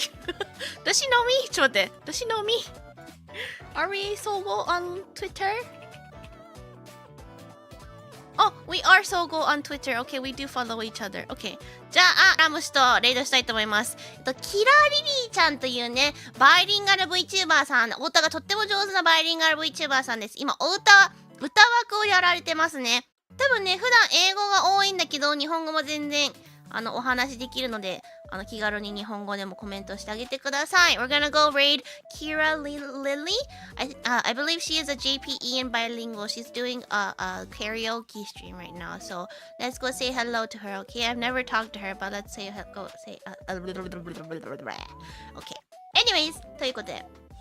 じゃあ、thank you always for watching. Have a magical rest of your day. And I will see you guys tomorrow. おつのびでした。ありがとね。じゃあね。